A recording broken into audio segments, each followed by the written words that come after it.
Well, good morning, everybody. Good morning, good morning, good morning.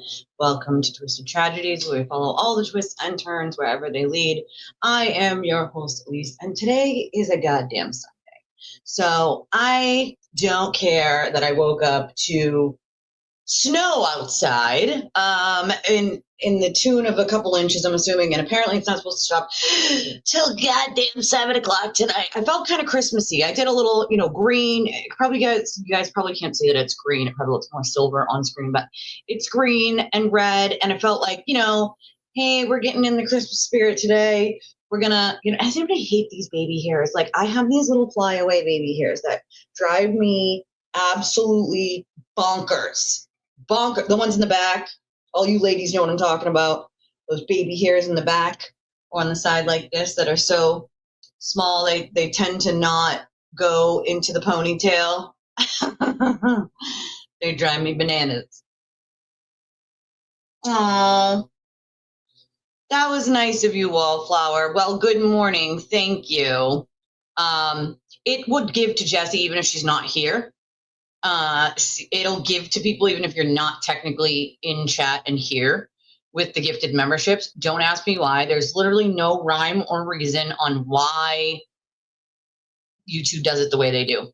They don't let you pick who it goes to, but what it does is it randomizes it by subscribers, and supposedly it's supposed to give to people who are watching a lot. It doesn't mean they have to chat a lot, just that they're watching a lot, right? So thank you, Wallflower. And it looks like P. Jones, Shay, congratulations, Shay, Kara, Jenda, and Smitty. That's nice to see a couple of you guys who are here all the time. I have to remember there are some people who just, are working during the day. So they're here and listening, but they're not actively typing in chat. I'll get messages from them saying like, hey, always listening, just can't always chat. And there are some people who, I guess, for months, people watched before they ever typed in the chat, and so you never want people to be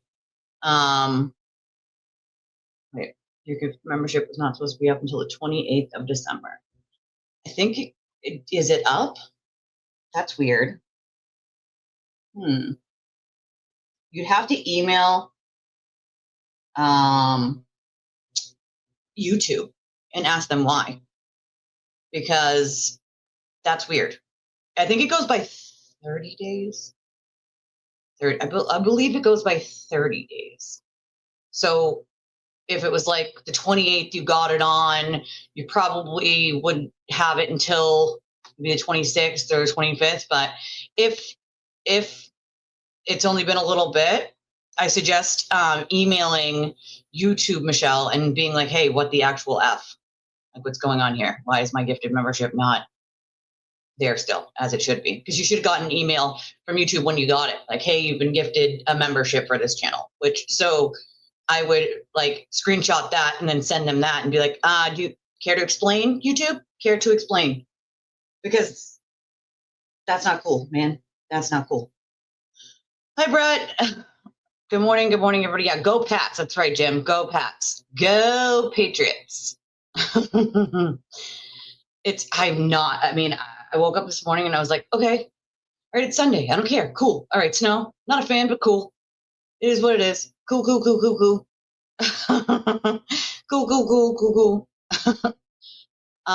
No, see, yeah, I have no control over that, and YouTube randomizes it. It's weird. You got a lot? I bet you did. It'll still give the gifted memberships if you're not here. Hi, Donna. Yeah, that's smart. That's smart because then people, you know what I mean? Then people who aren't here could be like, hey, I got a gifted membership. I'm going to hop in a chat. Smart idea. Think of that. Smart. Oh yeah, so you got to put it on. You got to accept it. You got to put that thing on so that you can get one, But yeah, I suggest definitely emailing YouTube Michelle and being like, what is going on here? Like, what? I love you. I love you.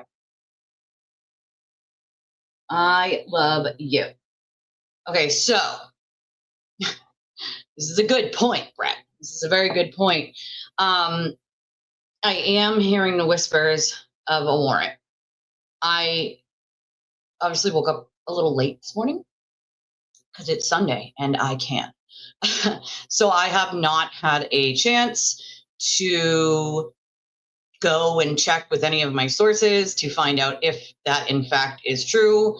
I texted one person to ask if they knew that I know might have an idea. I don't want to reach out to on a Sunday to my important sources unless I know it's true. Therefore, at that point, I could get more information. But I don't want to just be bothering them with, hey, is that a thing or not? You know what I mean? I feel like I could get that information from someone else other than, yeah, it's still snowing here too. It's supposed to still snow till like 7 o'clock. But I feel like I could get that information from someone else before bugging my good sources for information. I would want more information from them, not just a yay or a nay on it. So I feel like before I reach out to my important sources, I'm just going to try to confirm the information on my own. But I did see that someone said that there was a warrant out for his arrest. I mean, we've heard that before. Doesn't mean it's true. We'd have to actually look into it and find out. But I mean, hey, do the shit you keep doing. Allegedly the summons was mailed, not delivered. Yeah, see, here's the problem with the summonses with him, is that he always claims he didn't get it. He'll just act like he didn't get it. And if they mail it to his like ex-wife's house, he'll be like, oh, that's not my, it's not my address anymore. I wasn't actually served. I didn't get it. She didn't give it to me or whatever. And so he plays this game of I wasn't served, therefore it doesn't exist. And this has happened numerous amounts of times. And so at this point, I don't really know why anybody would be mailing anything to him other than serving it to him in hand when he's played that game numerous times. But again, do you mean Joe, Michelle? Because I mean Aiden. I think you're talking about the flipperhead stuff. That's different. And yeah, they would mail it if it was from Massachusetts to I think he lived in Philly. They would mail it, but they would only mail it to an address that they had, not necessarily the actual address where he lives. So it could have went to, if you're talking about Flipperhead, it could have went to his old address, and therefore he didn't get it, which means he didn't know. They would have to, if he just called the court and said, hey, I had no idea, you guys did not send it to my address, then they would have to remove the bench warrant and give another date for him to show up. I'm talking about Aiden. There was a post this morning about there being an active arrest warrant on him. Now, I have no idea, once again, if it's true or not. I'd have to look into it further. I just heard about it this morning, and I, have mom and wife duties. And so those were just a smidgen more important, obviously, than confirming yay or nay whether there is an arrest warrant out for Mr. Turtleboy. But we shall see, my friends. We shall see. Yeah, it is just enough snow to make it pretty, although it is going to keep freaking snowing until like 7 o'clock tonight. Hey, Matt. How are you? It's nice to see you. Yeah, you mean Flipper. I'm talking about Aiden specifically. If there is an arrest warrant out, here's the weird thing, right? Yeah, he did say he was going to the Patriots game. Would be the best Christmas gift. You're 100% right. I've had it gone to the post office and held because it needs a signature. Yeah, nobody's gonna sign for that. That's weird. With Joe, I know that he had moved from his own place back into, I don't know, his parents or something. So he very well may not have gotten that one. But with Aiden, here's my thought, right? An arrest warrant, it wouldn't just be an arrest warrant. They would just go get him. You know what I mean? Like, yes, an arrest warrant would be issued, and then they would go actually arrest him. They wouldn't like sit on the warrant and then like we'd be, opining on whether there's a warrant unless he was actively running away like he did before. If there was an arrest warrant, they would go and they would arrest him. So I don't know, unless he's hiding again. He's done it in the past, not a shocker. I'll take my boots off. I had to go outside to scrape off the stairs a little bit. Ow, what was that? Let me just take my boots off because I don't need those on in the house. Thank you very much. I got my Christmas my Christmas gear on right now. I'm super comfy and warm, although it's a little hot in here right now. I can't win. It's either hot or cold. But there are whispers. Whispers don't, doesn't always amount to something true. Yeah, here's to hoping. I'll take a cheers on that, Jane. I'll take a cheers on that. It would be a very, I guess, quiet Christmas for all of us. And, he put up this whole post about how he wasn't doing his show last night. Something about like, oh, I'm mentally and emotionally, I can't do it. I can't pretend for 3 hours. And it's like, what the actual fudgicle? How do you think the people that you torture with your lies and your spin and your constant nonsense, how do you think they feel? I mean, just asking for a friend here. How the hell do you think those people feel? You think they feel like faking it all day, all night? No, they don't. Right? You're mentally and emotionally torturing people, and they still have to go about their lives, right? So then he decides he's going to write this post last night about how he's not going to do his live stream because he doesn't want to pretend for 3 hours. He's too emotionally drained and mentally drained. And it's like, bro, you brought this upon yourself. It is all self-inflicted, okay? All self-inflicted. Self-inflicted. He did it to himself. And people are tired of it. And I think now that people are sort of starting to wake up to what's going on, they're starting to realize, like, this is not a thing, right? Like, this is not a, right, Julie's right. He did it to himself. Speaking of which, I sent everybody's Christmas cards out yesterday, Julie, except yours because you didn't send me the new one. Text it to me, please. Thank you. But yes, I mean, this is what he does, right? I know you are, my friend. I know you are. It's just it's a rumor at this point. I have not been able to confirm it, but I do think that it would make yeah, Mike was talking about something else though. He was talking about like something with like the Karen Reed civil stuff, I think. Yeah, Scorpio's right. They're tired of his charades. That's what we call them, charades. His shenanigans, right? Because on this show, we don't call them shenanigans. We call them shenanigans in case you're new here. Everybody's tired of his shenanigans. Girl, listen, I said this yesterday. I'm getting a little bit of deja vu-ski. Feel like this has happened before with him. My God, how many times are we going to... And I mean, if you've been with my show longer than a year, longer than 2 years, you know something that I've often said when it comes to him is, listen, all right, he does the same thing over and over expecting a different result. It's a definition of insanity, right? Anybody who's ever been an addict and is, in recovery knows that definition, doing the same thing over and over and expecting a different result. The problem is that he's done the same thing over and over and always gotten away with it. And so he thinks if he just keeps doing this, he'll get away with it too, right? Just like he has every other time. Hold on.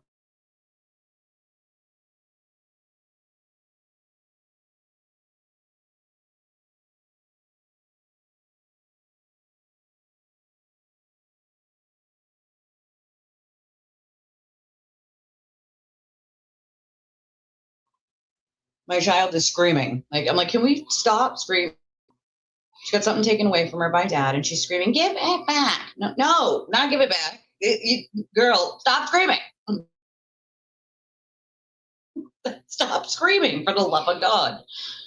Kids just see if they say like the same thing over and over, they'll get it back. She just says give it back 7,200 times, she'll just get it back. But that's not the way it works, kiddo. Can we stop screaming, please?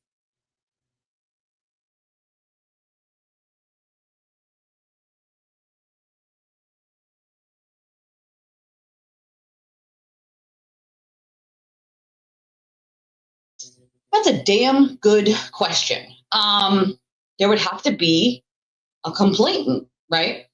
Just like in any other scenario with a wiretapping, you would have to have a complainant, somebody to complain about the crime in order for you to be charged. So if somebody isn't going to complain, then you're not going to see a charge. Although I did, hey Maestro, morning justice for OJO. So here's the thing, right? Is if a complainant complained, then yes, I saw a lot of people. I got some screenshots and I got a clip, right? And it was of the chat of Jess's, and all these people are like, no, she couldn't get in trouble because Aiden sent it to her, which gives her immunity. And I'm like, people can't be this stupid. No, it does not give her immunity. Somebody sends you an illegal recording and you know it's illegal and you put it out there, that is dissemination of wiretapping. It is highly illegal and there is no immunity for that except from the government itself.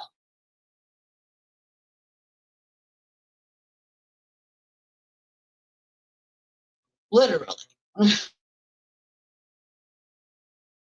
So dissemination of wiretapping is its own charge. Aiden knows he's been charged with it. So yes, that's a thing. Like you can be charged with disseminating an illegal wiretapping, which is one of the reasons why I myself would never play the Karen audio with Aiden, because it's dissemination of illegal wiretapping.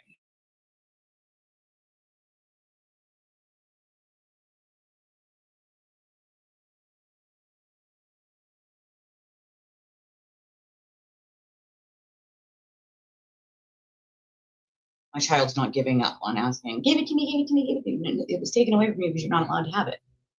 Just like I take scissors away. You're not allowed to play with scissors because you cut all your Barbie doll's hair off. So you're not allowed to use scissors, kid. Sorry. Except under supervision. But that's one of the reasons why I would never play that audio. It's because it's dissemination of wiretapping, right? Once you know it's illegal, if you play it, yes, you risk being charged with a felony, dissemination of wiretapping. That's not smart. That's not smart to do, right? And so, yeah, he is the one who did it. Excuse me for 1 second while I deal with whatever this is my child's having an issue with.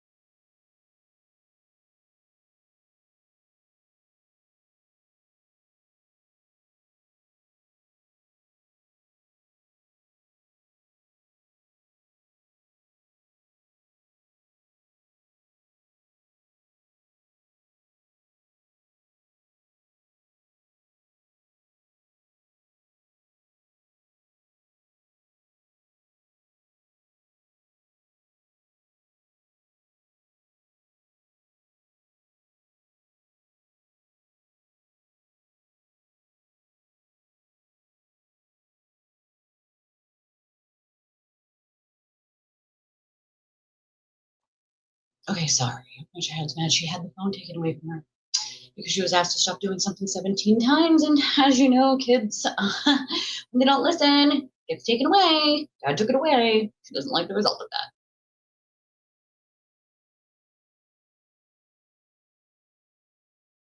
Hold on 1 second here. I'm getting email. Oh, Jack. I don't see you in chat, Jack, but that means you're listening. I appreciate you, my friend. Jack sends a 2222 and says, hello, I hate snow. I hate snow too, Jack. My friend, I hate it too. I feel you on that. I am not a huge fan of snow. I was even less of a fan when I owned a vehicle. Now that we don't have a vehicle, it's like, at least I don't have to, shovel out the driveway because I don't have a car, but, still do the walkway and stuff for everybody. I mean, listen, here's the thing. I have no doubt in my mind that every one of these people, if consequences come for them, will throw everyone and anyone in their, orbit under the goddamn bus, especially Aiden, because we know that he will, right? We actually know that he will. So, I mean, even according, and people seem to forget who is. So here's the thing. I think most of us could, I know a lot of you guys don't have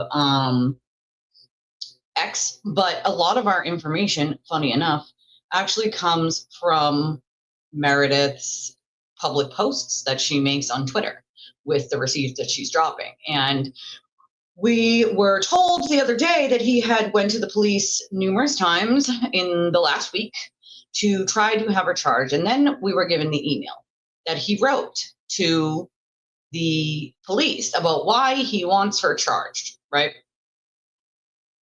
And so, you know what? Hold on. Let me see if I can. Hold on. Let's see something real quick. I don't do well with like hot heat. I have pots, but I do like, some 75 and under to like 68-ish. Like that's the perfect weather, He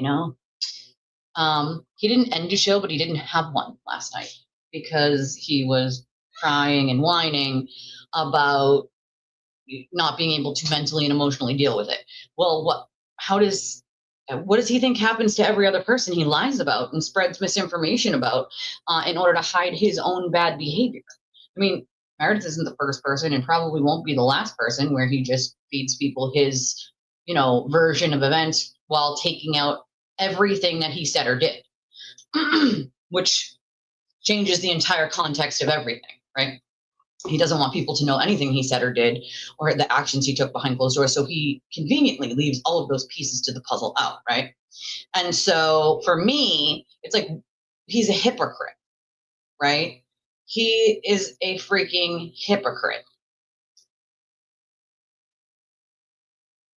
It could be, Maestro, it could be. If I was her, I know she said on one of her public posts recently, like that her attorneys had, oh God, what did she say? Something about like her attorneys had told her that she should press charges and get an order, but that she didn't want to see him go to jail. And it's like, that's all well and good.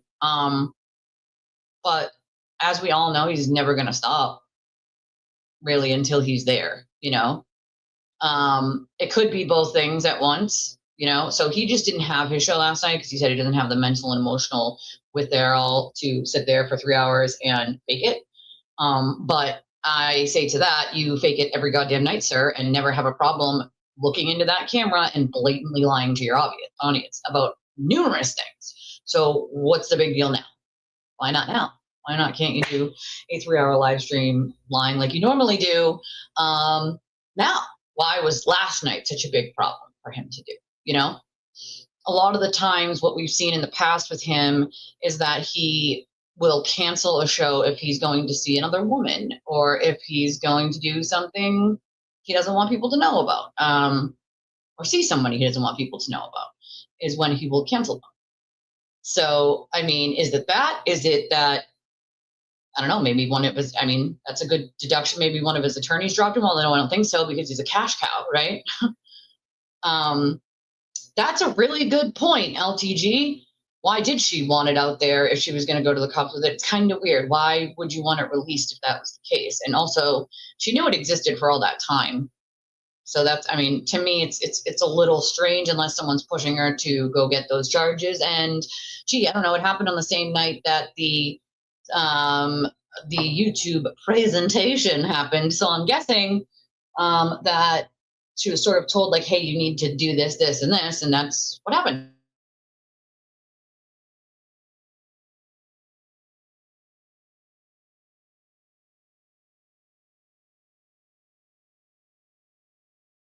School here system. Yeah, I can't listen. I'm not one to like be happy about someone's pain, right? Like I'm very empathetic. I feel like I feel people's pain all the time.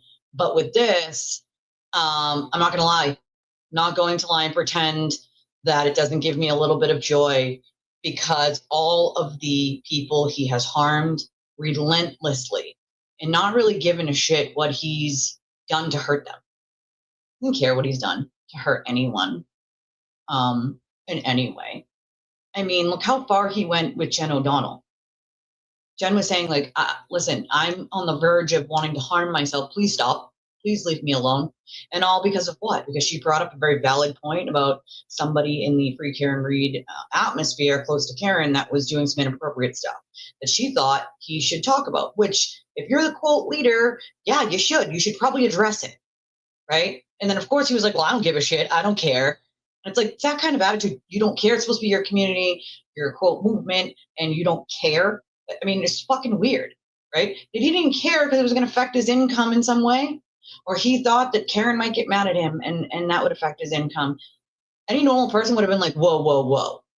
That is inappropriate. And yeah, we need to address this issue immediately because that's the normal thing to do. He didn't care. He didn't care about anybody. That's the difference, you know?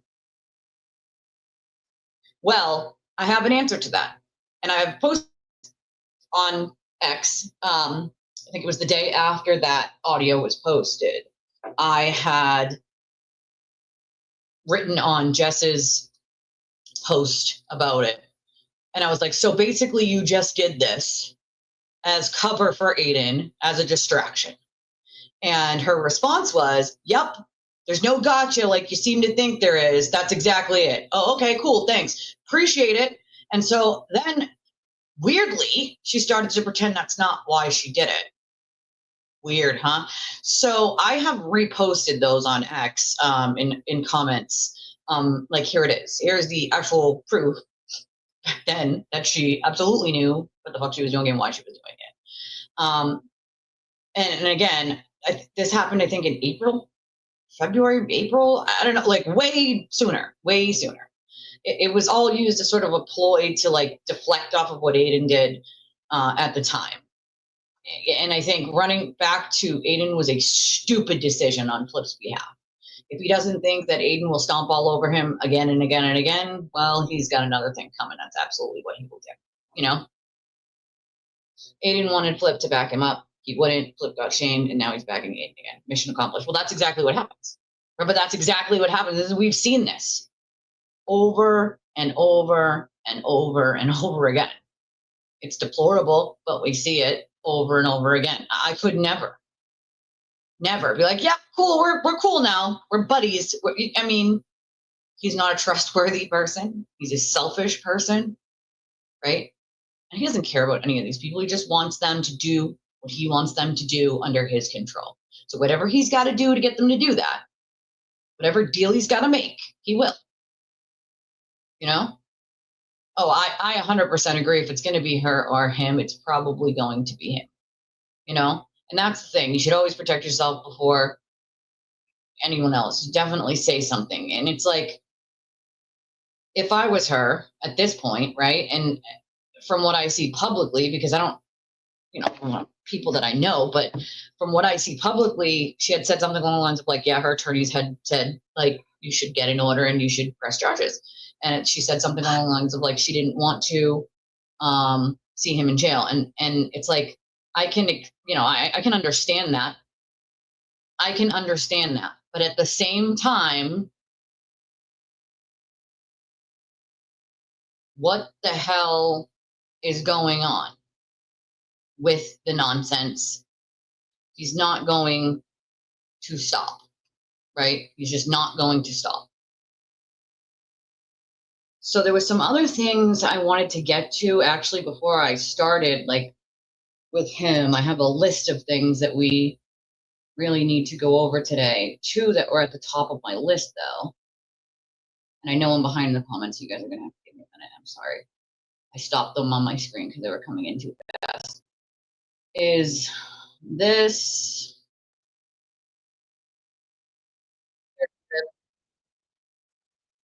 There's a press conference. I'm going to try to put it on the screen here. So there was 2 different things that happened last night.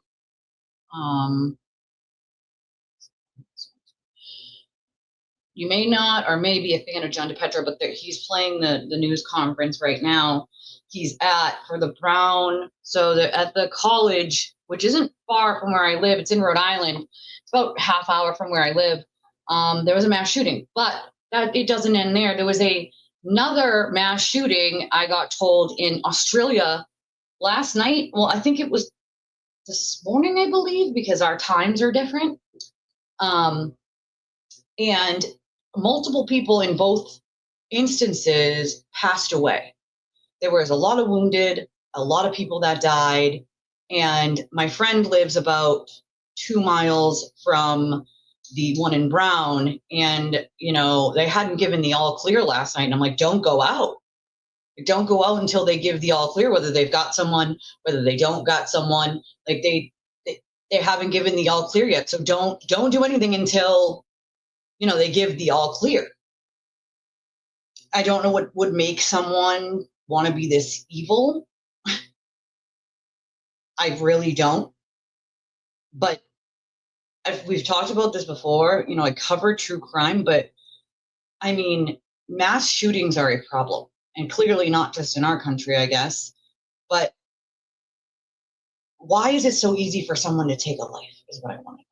Like, why? And so this is the press conference. I backed it up a little just so we might be able to hear something about what is happening with the Brown one. I don't know if there's any press conference about the one in Australia. I have to look because I don't know the Australian news outlets, like the names of the news outlets or anything. So I'd have to look and see if there's anything there, but let's try to listen in here and see what they say. I know they have a person of interest, but I don't know if that's the right person. This is right on the Brown campus. This is on Brook Street and Hope Street. The is comments. 1 street over. Let's see those. Hold on. Hello, So, hello. this is right across the street is, in fact, and here comes Governor McKee has arrived. So we're just 5 minutes out. 5 minutes out. So here is the governor of Rhode Island Governor Dan McKee, and his staff.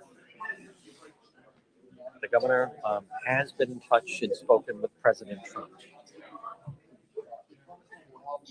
No, Holly, but people were asking questions that I was answering, and I have a multiple hour-long show, so I planned on getting ABC to it. Reporter. I mean, you got to give me a minute. I'm only one person. Luke is here. Luke Barr can only do so much. Principal of Classical. Luke Barr is I'm working on it. But back to, let's see, this is Stefan Pryor arriving. And I'm sure a lot of people, you know, like I did when it happened, who's the deputy, said some prayers for these people, of course. Let's see. I'm pushing it forward to where the guy came in right here, but live coverage.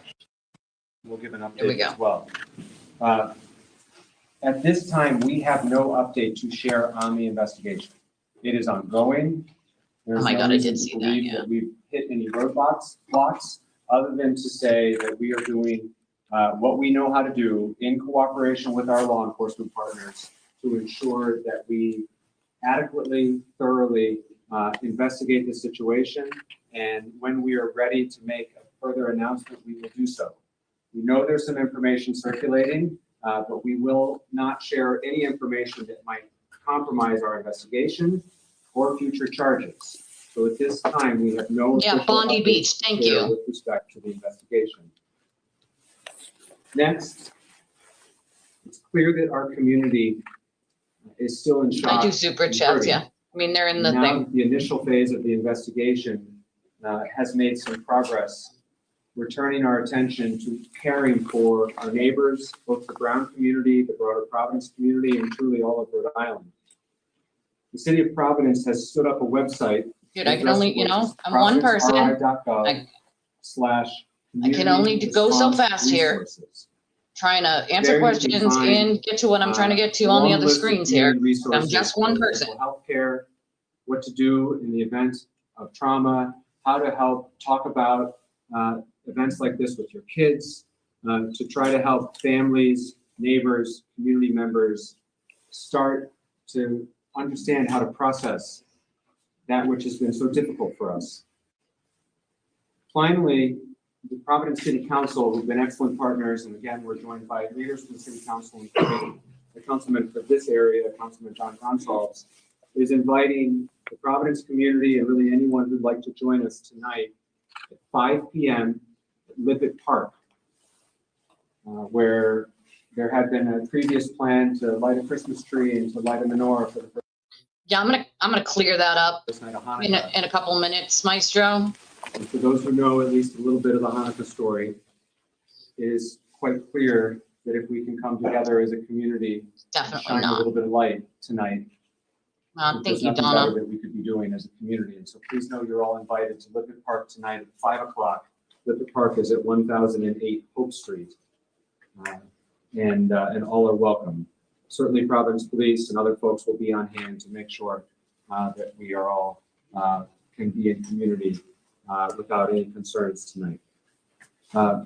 I'd like to note that Family Services is here with us today, Margaret Holland McDuff.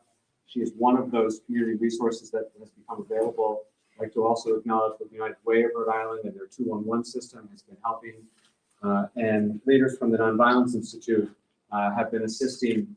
Once again, with families one in the person, hospitals. Holly. Additionally, Treasurer One James person. Fiosa and his victim compensation You fund has already can't been assume that everyone else didn't ensure already that his talk office about is some of doing this. everything that they A lot can. of us have privately. Before I turn it over to the governor, I'll just share that a couple hours ago, I was at the hospital.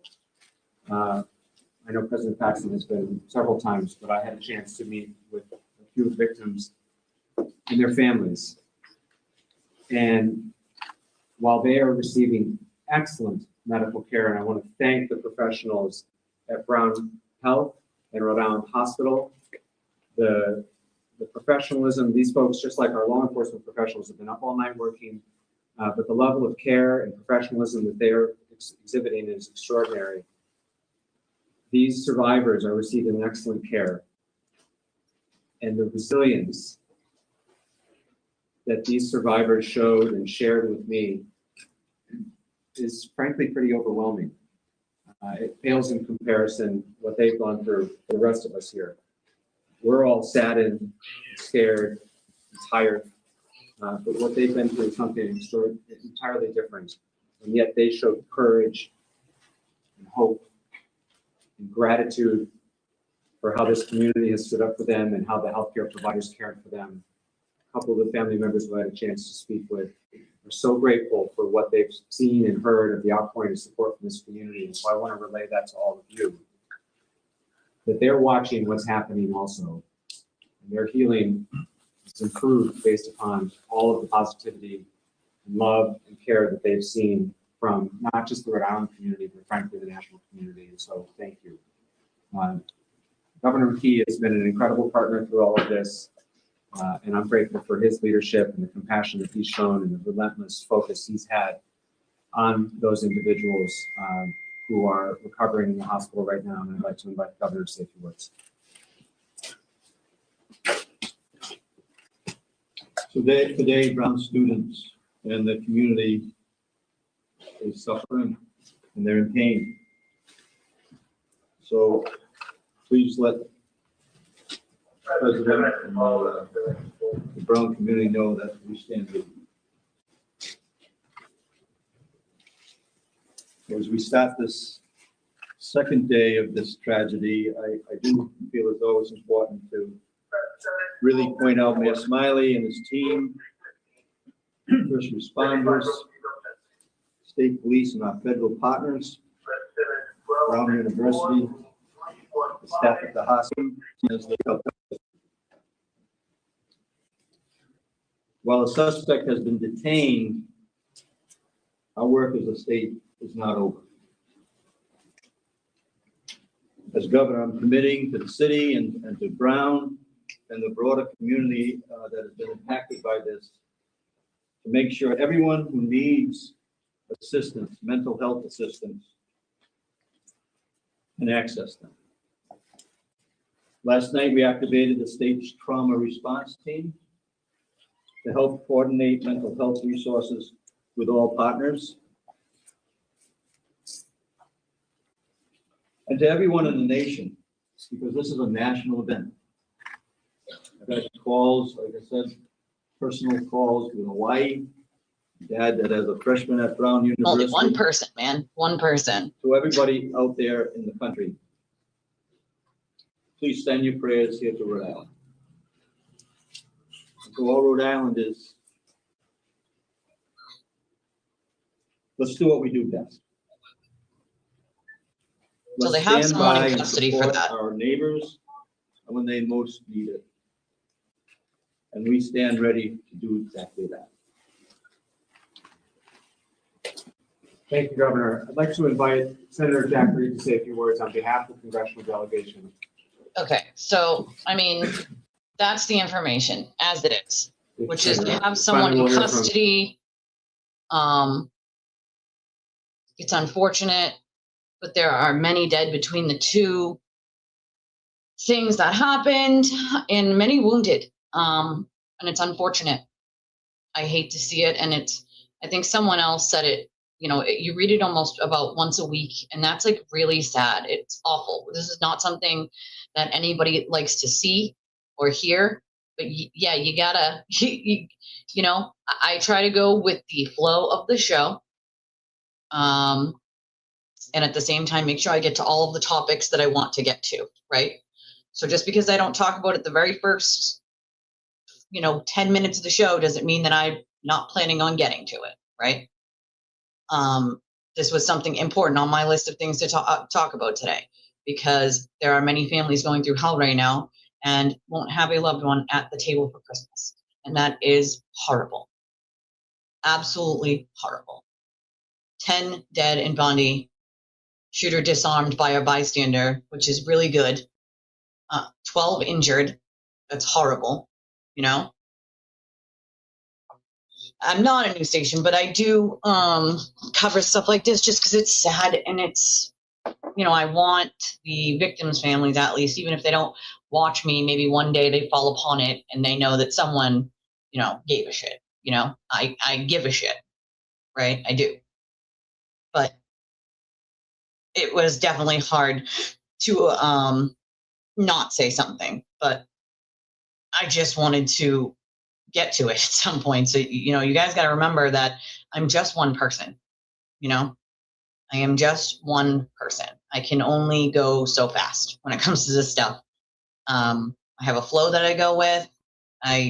Especially on a Sunday, I sort of go with what the chat's going with. I get over some of the stuff that the chat's talking about, and then I work into the things that I, have on my list of things to talk about. It's how I do things here, right? It's the way that I do my show.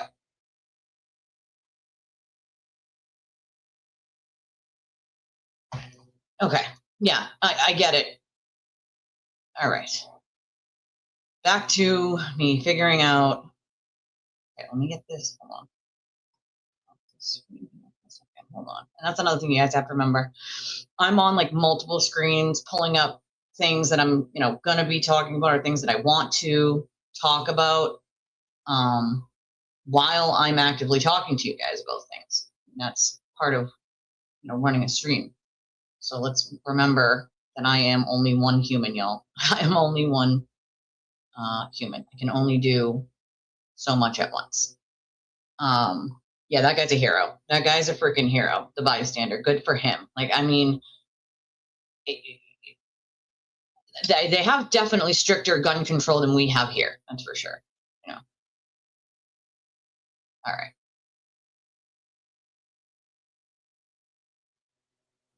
But yeah, that guy's a hero. Good for him.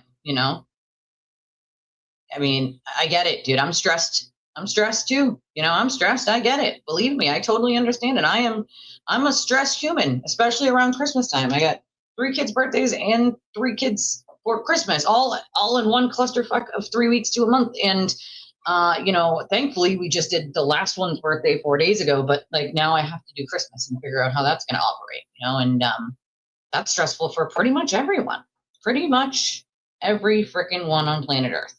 So I get it, believe me. I do. All right, so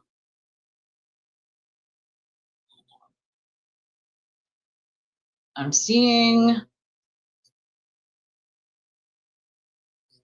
I mean, I get it. It's an important thing that people want to talk about, and I had it on my list here with it open with the pen on things I wanted to talk about, but I'm only one person. We were only 30 minutes into the stream, Can check my Domino? You mean PayPal? Do you mean PayPal? Let me look. Yes, I'll check. I will check, yes. PayPal gives me an email, so I have to, oh yeah, Stacy, thank you, Michelle. I appreciate that. Michelle sent $10. Thank you, Michelle. I appreciate you very, very much. And she says, stay sweet, you're a good person. Thank you, Michelle. That's very kind of you. I appreciate you dropping those truth bombs this morning. I don't think that I did do anything wrong. I just like needed her to know like that it's on my list. It was on my list, right? Just because I didn't talk about it in the first 3 minutes. That was a truth bomb that we got from Michelle, and we got one from John earlier. Just because I didn't talk about it right away didn't mean it wasn't on my list of things to talk about, you know? Yeah, I'm not a mean person, so I don't just scream and yell at people, even if they're a little hostile towards me. It's just not the right way to be. It doesn't solve anything, you know, but I just need people to know. Yeah, I probably should mention this. It is in the description of the video, right? When you donate, but if you use PayPal, it should pop up as Wicked Pearls. So I used to make, well, I still make, but only by someone asking me to. I used to run during COVID, a small business that COVID essentially crushed. So thank you, COVID. But I used to drill and set pearls into sterling silver jewelry and make all sorts of like things. And so that's my business account, which I now use for this. And so it will pop up as Wicked Pearls and Personalizations. That's what you should see if you're using the email for PayPal. Now, if you're just joining us, we are going to finish talking about the clusterfuck that is the sewer turtle. If during said stream, talking about said sewer turtle, you would like to donate to our channel, there is a bunch of different ways you can do so. We have Cash App, Venmo, PayPal, Revolut for those of you who are out of country. PayPal also uses for out of country. We have a link in the chat. It works for any credit or debit. It does go to my PayPal, but it's not specifically PayPal, if that makes sense. It's linked up to my PayPal, but it's a secure link for credit or debit that anyone can use. And then we have super chats, super stickers, and memberships that you can get. Nope, I only see 2 super chats. One from Tanya from earlier. Thank you, Tanya, so much. And Wallflower gifted 5 memberships earlier. Now, remember, if you're new here, we are having a members-only Christmas Eve pajama party live stream later at night on Christmas Eve.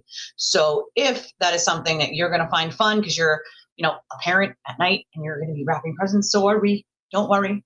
You know, we're going to have our coffee or our,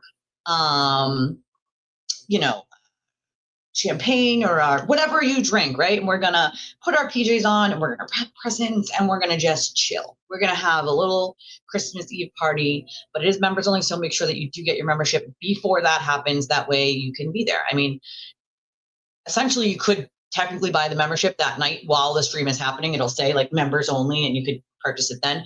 If you have an iPhone, see this little QR code in the corner? I know it's small, but if you put me on your TV screen and you scan it with your phone, then it will go to where the memberships are and you can buy it that way, because weirdly on iPhones, it doesn't let you do it from this screen. Weird. Also, iPhones charge extra, apparently. This is something I learned maybe 6 or 7 months ago, maybe a little bit more. So try to do it from a tablet or your computer, because it doesn't charge the extra money if you try to do it just from your computer or something. Yes. Nope, I didn't. There's no other super chats right now that I see. Just those 2. You got to make sure, I think you press like, there's like an oak after you like put in the amount and pick the sticker or whatever, there's like another button that you have to hit, and you have to make sure it's like linked up to whatever payment you want to do. Also, here's a fun fact for anybody who follows, you know, I know you guys follow multiple other creators, but if you have an Android has this fun thing where you can, if you buy, you know, things for games, or every Friday, if you get play points, you can save up those play points. 100 play points is $1, right?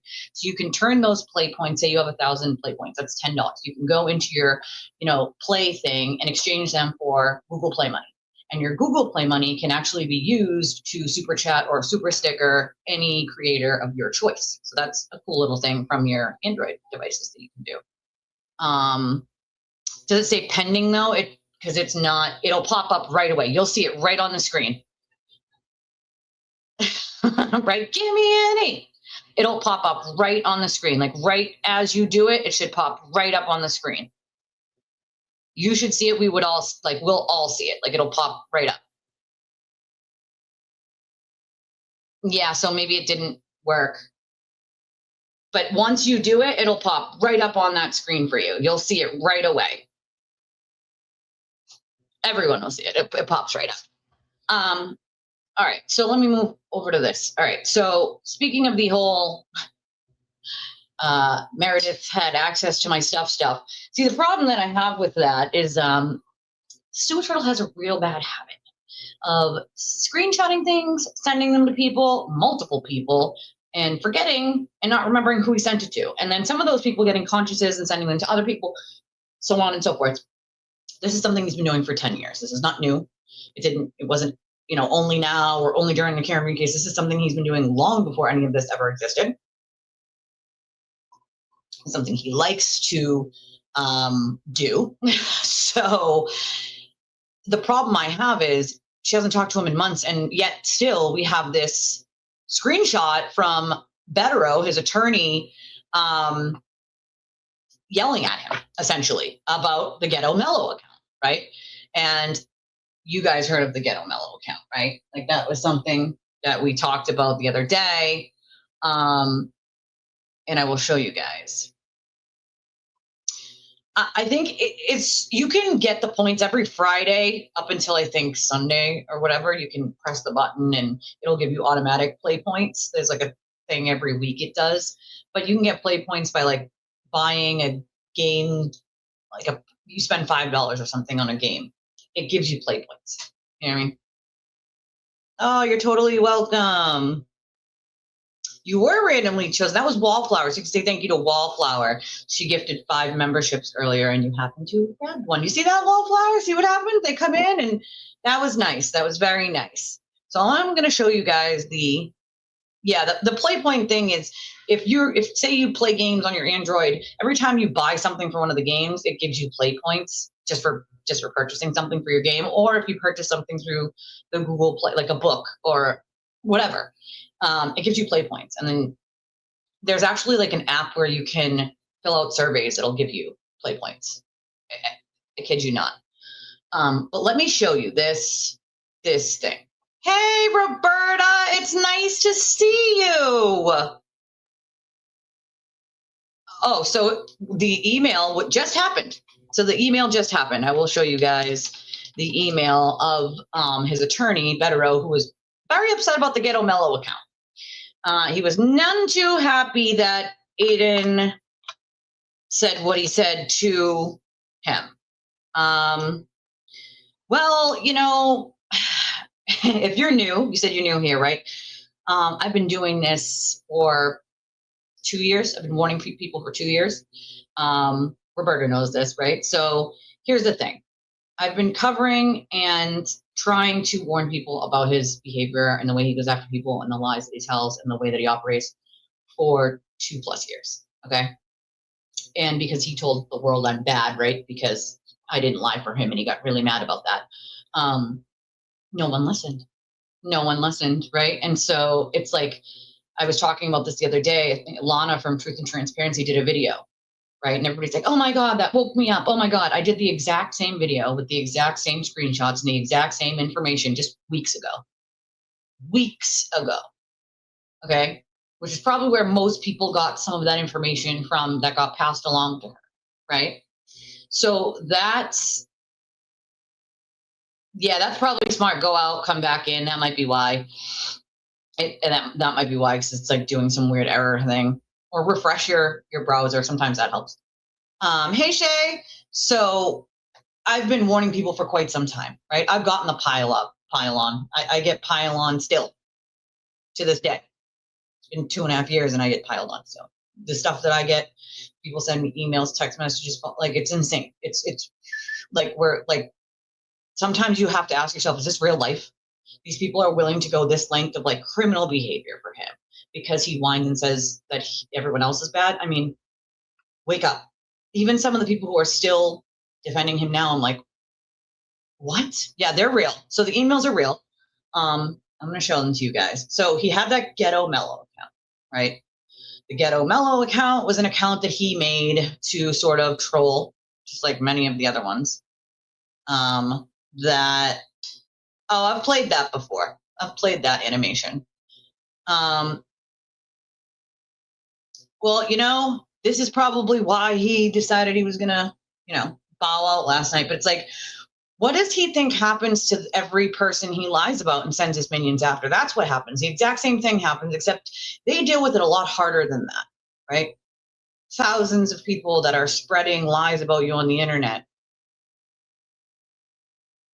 constantly for years and years and years. How do you think that the people that you harass feel, Aiden? Maybe sort of like that, but the problem is he doesn't have the empathy. He doesn't have that empathy chip, you know? It doesn't exist. But I know not all of you have X, right? And so that seems to be a problem where a lot of the information isn't sort of getting around to everyone because they don't have Twitter, right? They only have YouTube or other things, but they don't have Twitter. And so they're essentially missing. Yeah, he doesn't have accountability. He doesn't know what that is. That's like not a thing for him. But they're essentially missing a lot, right? A lot of receipts, a lot of things because they don't have any, you know, any updates on what the hell is going on, right? So let me just pull this email here. I think John Barron had it on his. Mr. Barron, but maybe Meredith has it on hers. I know she does because I saw it the other day. So let me just grab it real quick. I mean, I have a screenshot of it. I just didn't feel like doing that whole rigmarole, you know, of going through all my screenshots. I have quite a lot of screenshots. All right. Here it is right here. All right. Pull it up for you guys.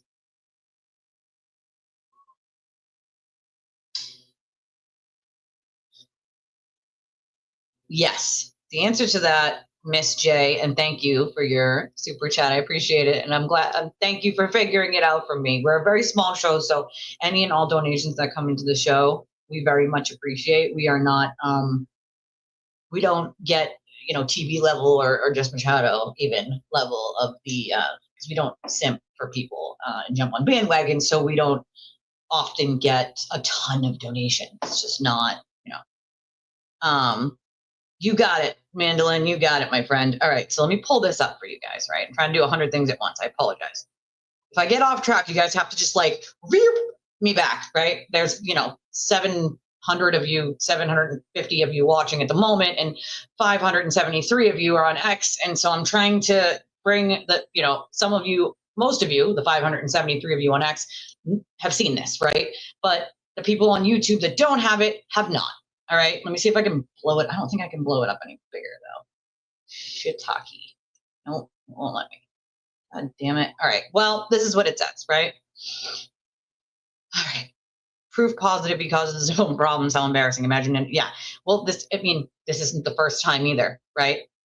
Oh, thank you, Mandolin, for gifting a membership. That'll come in handy for someone for Christmas Eve. And looks like John Bagsy got it. So congratulations. All right, so this is I'll read it to you guys if you can't see it. So at the top, it shows 3 people that are in this thread, right?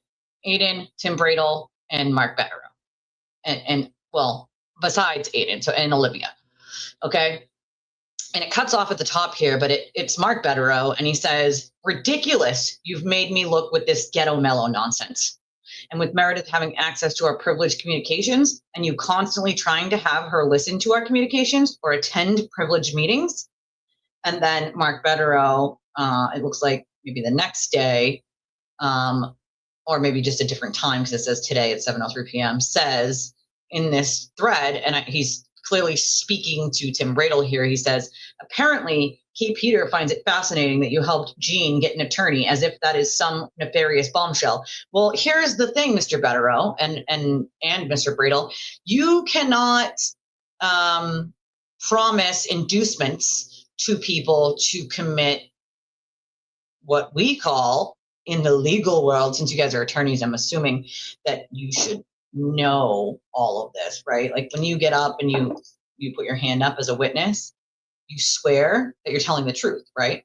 Same thing when you're filling out an affidavit. You sign the bottom under pains and penalty of perjury. So when you promise someone that you're going to help them wipe off these warrants, hire them an attorney, put them up in a hotel, and do, yes, these are real, and do all this shit, right? Right? For someone to fill out a ridiculous affidavit that no one believes because there is zero truth to it. Even Aiden himself, a couple days previous to this, said on his show it was just conspiracy nonsense, he didn't believe it. Then we have the screenshots of him telling Meredith that it doesn't matter if it's true, it'll be good Twitter content. And I'll show you guys those in a second. These are very real. These screenshots are real. I would never put up something that's fake. Just FYI, if you're new here, I would never put something up that wasn't confirmed real. This is real. These are, so this isn't within the last week. So Aiden is still sharing out privileged communications with his lawyers and Olivia, because they're in that, legal chat there, with other people to bitch and whine probably that, he got a good talking to from Mark Betterow, and who he likes to share with more than one person. He just doesn't really, learn his lesson. It's not something he does. He doesn't learn. He oftentimes shares things because he wants to brag. So he wants to make it sound like he's awesome and these people are horrible. His legal bill, I don't think it's, here's the thing. Any normal attorney at this point would drop him as a client. Any normal attorney at this point would drop him as a client because he's too much of a liability, and it's going to be your license to practice that's going to be screwed in the long run, right? And so these attorneys are hanging on for dear life, so they can get whatever last pennies or dollars out of him. Any decent attorney at this point would have bailed out of this. This is a shit show. The dude's a liability. He does not take his lawyer's advice at all. And he can't stop trying to go to the police. I'll show you that in a minute. And trying to get people charged with things. This is like Julie said earlier, this is like deja vu. Okay, we've seen this happen already. 2023, it's like a redo. 2023, he went to the cops to try to have Lindsay charged with wiretapping for having Ring cameras in her house, like house ones, like house cameras to like keep an eye on your children and in your home, right? Those are fully legal. And because they broke up and she was speaking against the lies that he was telling at that point and the spin he was doing, he went down to the police station and tried to have her charged with wiretapping. So she had to go down there and speak with them, right? She had to answer their questions and show them in her phone where now he went to the police, right? And brings one phone with him, not the second phone, right? And leaves out all the parts of it that would show that he knew the camera was there, winked at the camera, like the whole shit nine, right? He doesn't show them that part. So when the cops bring Lindsay down to then have a conversation with her about what happened, she has to then show them all these text messages. She shows them all. As in, here you go. Here's him saying he winked at the camera and he knows that it's there and that I could, quote, record us anytime. And the cops just look like they're stunned. Like, wait a second, what? That is not what he said, right? Like, that's not what he told them. He didn't tell them that he knew it was there and he winked at it. He certainly didn't show them that text message, right? Why do you think no charges were ever put on her for that? Because it was crap. It was bullshit. It was a way to try to get her charged out of spite. And he just recently, by the way, admitted that. That's exactly what it was. Spite. Do you all not think that's the same thing here with Meredith? Isn't it spite? I mean, come on, let's be honest here. And I've been very critical of Meredith. Well, I think that's the other problem is they know the BBO doesn't do anything. The problem is with that, this is so public that I don't think the BBO is going to have a choice, right? This is so public that if the BBO does nothing, if people put complaints in, they might be dealing with a reckoning at that point, because I don't think Like they can ignore a lot when there isn't a lot of eyes on it. But when there's a lot of eyes on shit like this, the BBO can't just keep ignoring shit and being like, oh, it must have been a mistake. Because that's their famous like thing. Well, oh, it's just a mistake. Like, no. This is no mistake. I would, right? I would release him. Most people would release him as a client. It is what it is. Whose YouTube channel? She doesn't have a YouTube channel. You're talking about Meredith. Meredith doesn't have a YouTube channel. She has a Twitter. The BBO is the place that would hold a lawyer accountable for doing unethical or, things that are against the rules of professional conduct. So at least here in Massachusetts, it's called the BBO.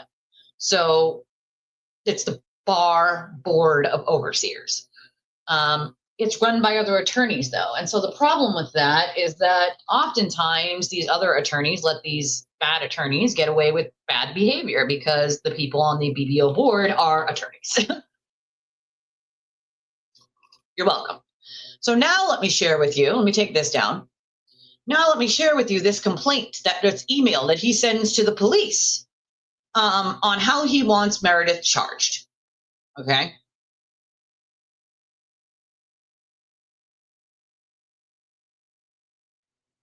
And we're talking about the same man that sits there and says like wiretapping's no big deal, but now it's a big deal, right?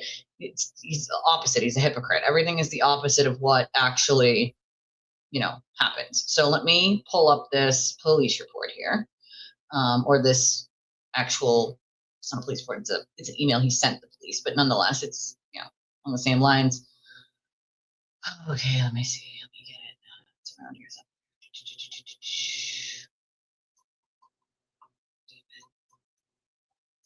Think.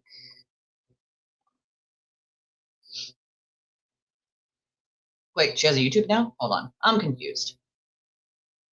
Said on X she is starting. Yeah, starting a YouTube. I don't think she did though, right?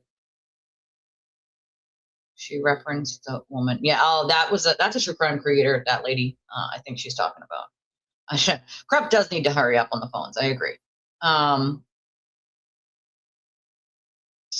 Maybe, I don't know. I haven't seen it, so if you guys have it, more the power to share it. I don't think I have it. The channel is up. Okay, yeah, I didn't know it was. Let me see. I just want to pull up this email that he sent to the cops real quick, so you guys can see how hypocritical and how much of a liar he is when it comes to this stuff.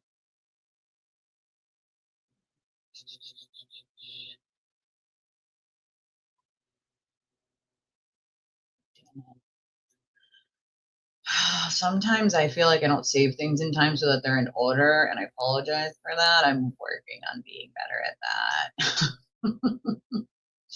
I am, I promise. Oh, God damn it. I want to...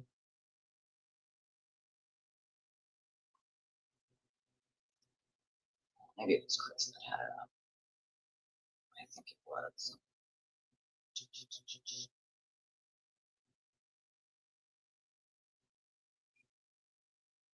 God.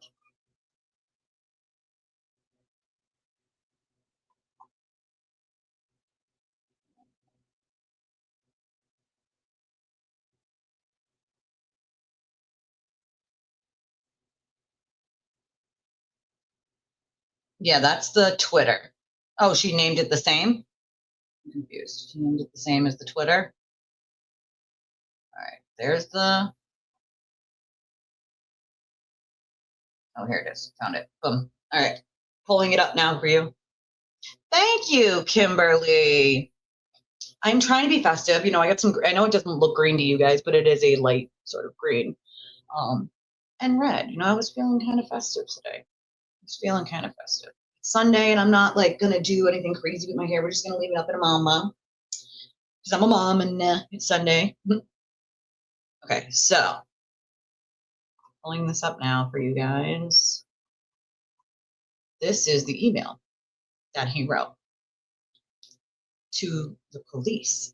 Now, let me read it for you. It says, I would like for Meredith O'Neill to be charged with violating Mass General Law, Chapter 266, Section 120F, unauthorized access to computer system. The law states, whoever, without authorization, knowingly accesses a computer system by any means, or after gaining access to a computer system by any means, knows that such access is not authorized and fails to terminate such access, shall be punished by imprisonment in the House of Correction for not more than 30 days, or by a fine of not more than $1,000 or both.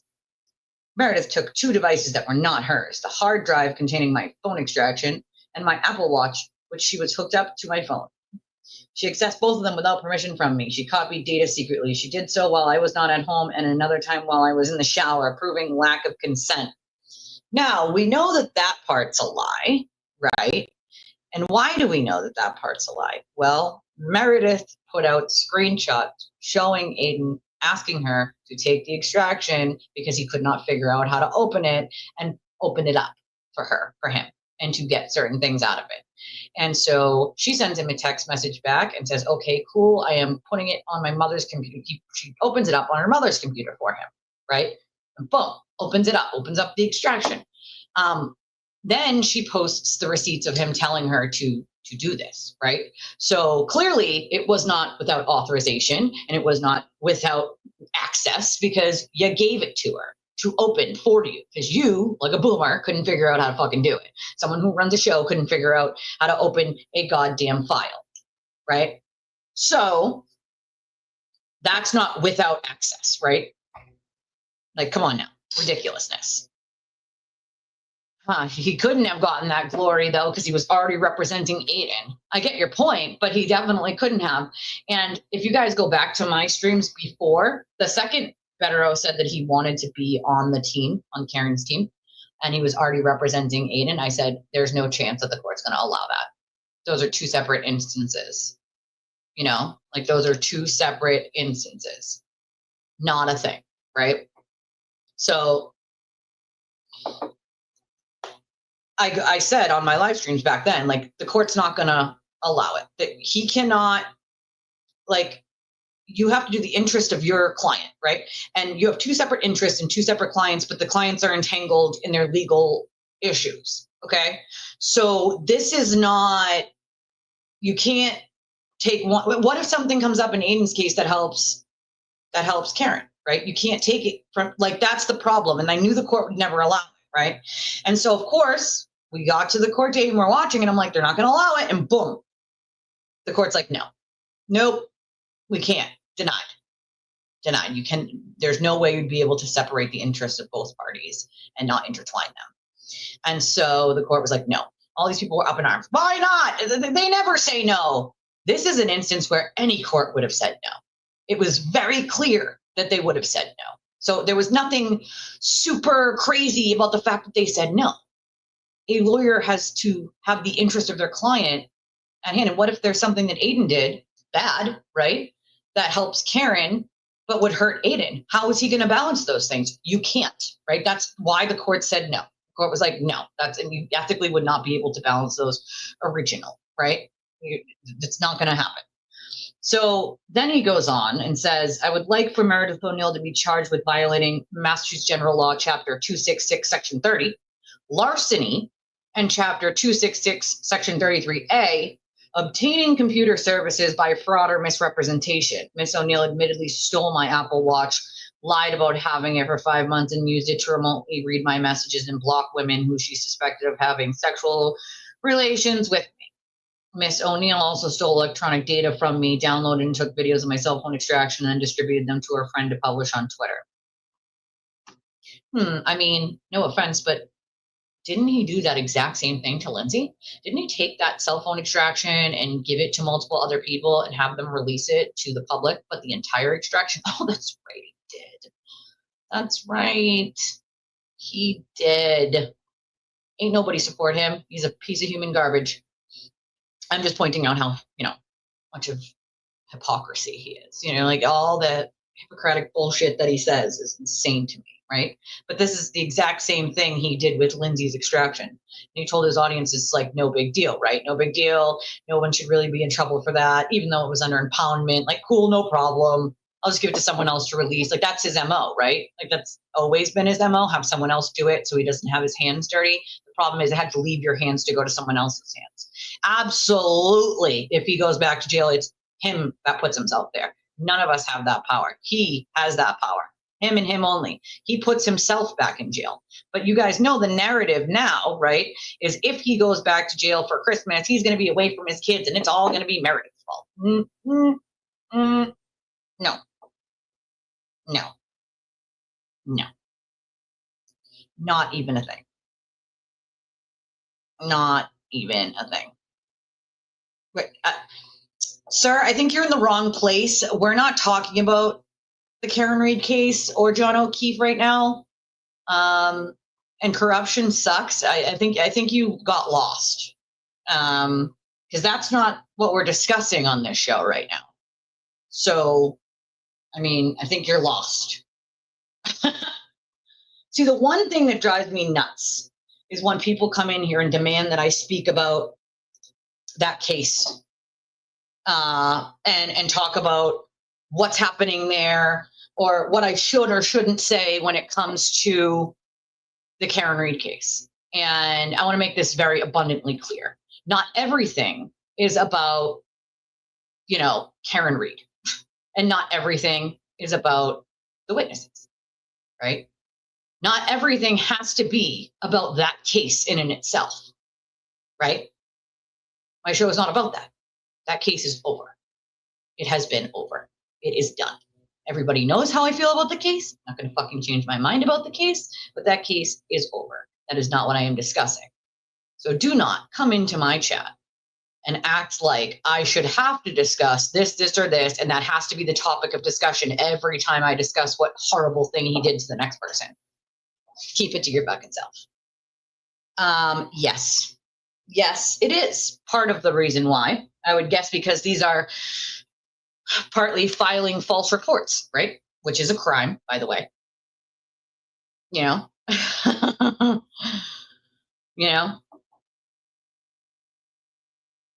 Oh, Earl, please run back to the cult. Please, for the love of God, run back to the cult. They're calling. HQ is calling. They need you back, Earl. They need you. They need you over there, sir. You clearly don't know my position. Clearly you haven't watched me in 2 years and don't realize what the fuck is going on around you. So if that's the case, bye-bye now. I'm not going to spend any more time on you, sir. Have a nice day. Have a nice day. It's just insane. Like, what does that have anything to do with anything? My position is my position. It's not going to change. In the beginning, there was no evidence, right? So we all thought, okay, maybe this is a thing, right? Then evidence came out and normal people change their mind when new information comes to light, because that is called critical fucking thinking. Just saying. That case is over. Bottom line. The criminal case into Karen Reed is over. That hate that Aiden sort of festered for people to hate one another and troll one another and call each other names, like he festered that. You can agree to disagree on a case and be human and still like each other in the same way that people don't have to be the same religion, or they don't have to believe in the same politics, or they can like a different color, or any of the hundreds and thousands, millions of other things people can disagree on daily and not call each other names and be assholes to one another on the internet. Isn't that amazing how that works, right? Because did it work, by the way? Hating one another, the us versus them mentality. Did that work? Did that do anything? I just want to know. Realistically, did it do a goddamn fucking thing? No, it didn't. And for the 1,101 of you watching at the moment, did it? Ask yourself, did it do anything? Other than create a lot of hate. A lot of shots fired at people who didn't deserve it. Right? Honestly. Use your brain. For once, I ask you, please. I've been warning people about him for 2.5 fucking years and no one was listening. There are people who have been warning even longer than me. Okay? Start listening. No one's saying it for their health, dude. Like, I do it so that people don't get hurt. I don't follow him, no. What do you mean? No, you must not watch me all the time, because no, I make it very clear to my audience that they should not go and harass or insult people based on anything I talk about on my stream. This is because he has, and maybe it's because you don't really know what happens behind closed doors and I do. Maybe it's because I have more of that information, but he does a lot of really deplorable, disgusting, hurtful things that have hurt a lot of people's lives, bottom line, so that he can hide the very real criminal actions that he is engaged in. See, there's the difference, as I don't. Do you see me on Twitter, attacking people constantly and calling them names? No, you'll never see that. I'll defend myself once in a while. I'll make a comment like, run back to Cult HQ if they're defending the indefensible. But I don't get on my Twitter or my Facebook and start bashing everyone and anyone on planet Earth. That's not how I roll at all. Not even a little bit. As a matter of fact, I have many people who watch my show that are on both sides of the aisle to that case, because they can coexist in my chat and not be hated on. Might be the only place they can coexist, unfortunately. It's unfortunate. Well, thank you, Biker. I appreciate you. Although I wouldn't be going anywhere today because it's fucking freezing.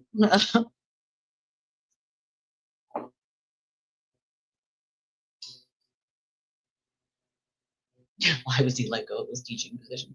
Well, he was let go of his teaching position because he went to a Buffalo game and there was a minor girl there that he made sexual innuendos at, and people from his school found out. They signed like NDAs and all this nonsense so that it wasn't front page news, but that's ultimately partly why he lost his teaching position.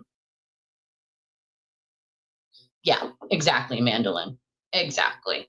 There are victims that won't even speak out because he has blackmailed and threatened them into oblivion in the same way that we saw him do to numerous other people at this point. It's how he operates. And if you think that that's running on the same level as him, by throwing it out there that these are the things that he's doing because these people are too afraid to speak out, then you're not paying attention. Then you're not paying attention. No, I don't think, I would assume she has an attorney, and attorneys would do whatever is in the best interest of their client, but they have to get the okay from their client. So I don't think so. I think it would be its own case if that were, you know what I mean? I don't think it has anything to do with that at all, because she wasn't dating him for the charges that he has now. She doesn't have anything really to do with the charges that he has now. So I don't think so, to be honest. I think if she followed her attorney's advice, then they would probably charge him, and that would be his own fault. It would be his own goddamn fault.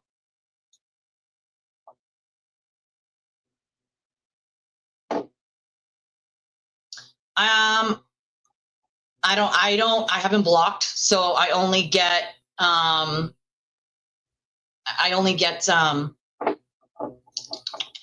like clips or like screenshots. I prefer not to engage on looking at any of the shit that he puts out there, because the lies just, they make me so angry, because there's so many victims that have been, and I'm not saying this lightly, sent to the hospital with the amount of harassment and threats that they have received, to the point that they want to harm themselves to end it, right? To end the constant harassment, because it's maddening. It's maddening. It literally is, right? So I don't, I only get what other people give me because I can't. It makes me so angry knowing what he's done to other people, for him to sit there and constantly lie, I saw that. I did see that. We talked a little bit about that earlier.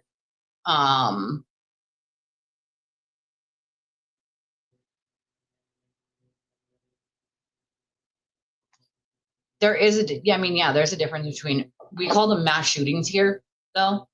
Like if it was a shooting, even if it was a terrorist, it would be like mass shooting. I mean, you could call it either one, a terrorist attack, mass shooting, you know.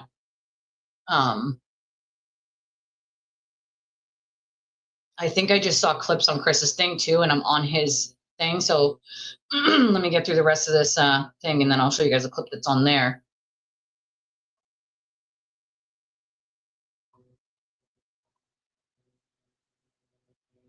Oh, I sure do. That's for sure. I sure do. Oh, of course he can dish it out. He doesn't know how to take it. That's a good question, Lou. Hey, Cynthia, how are you? I don't know because I haven't seen it yet.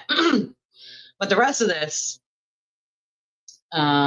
he's saying, hell no, that's we all know that was a lie. We know why. Okay, so I would like her charged with violating Master General Law, Chapter 272, Section 105, dissemination of intimate images, quote, for revenge porn. Now, this one's a doozy, y'all. This one is a fucking doozy, okay? A absolute goddamn doozy. Revenge porn from the king of revenge porn.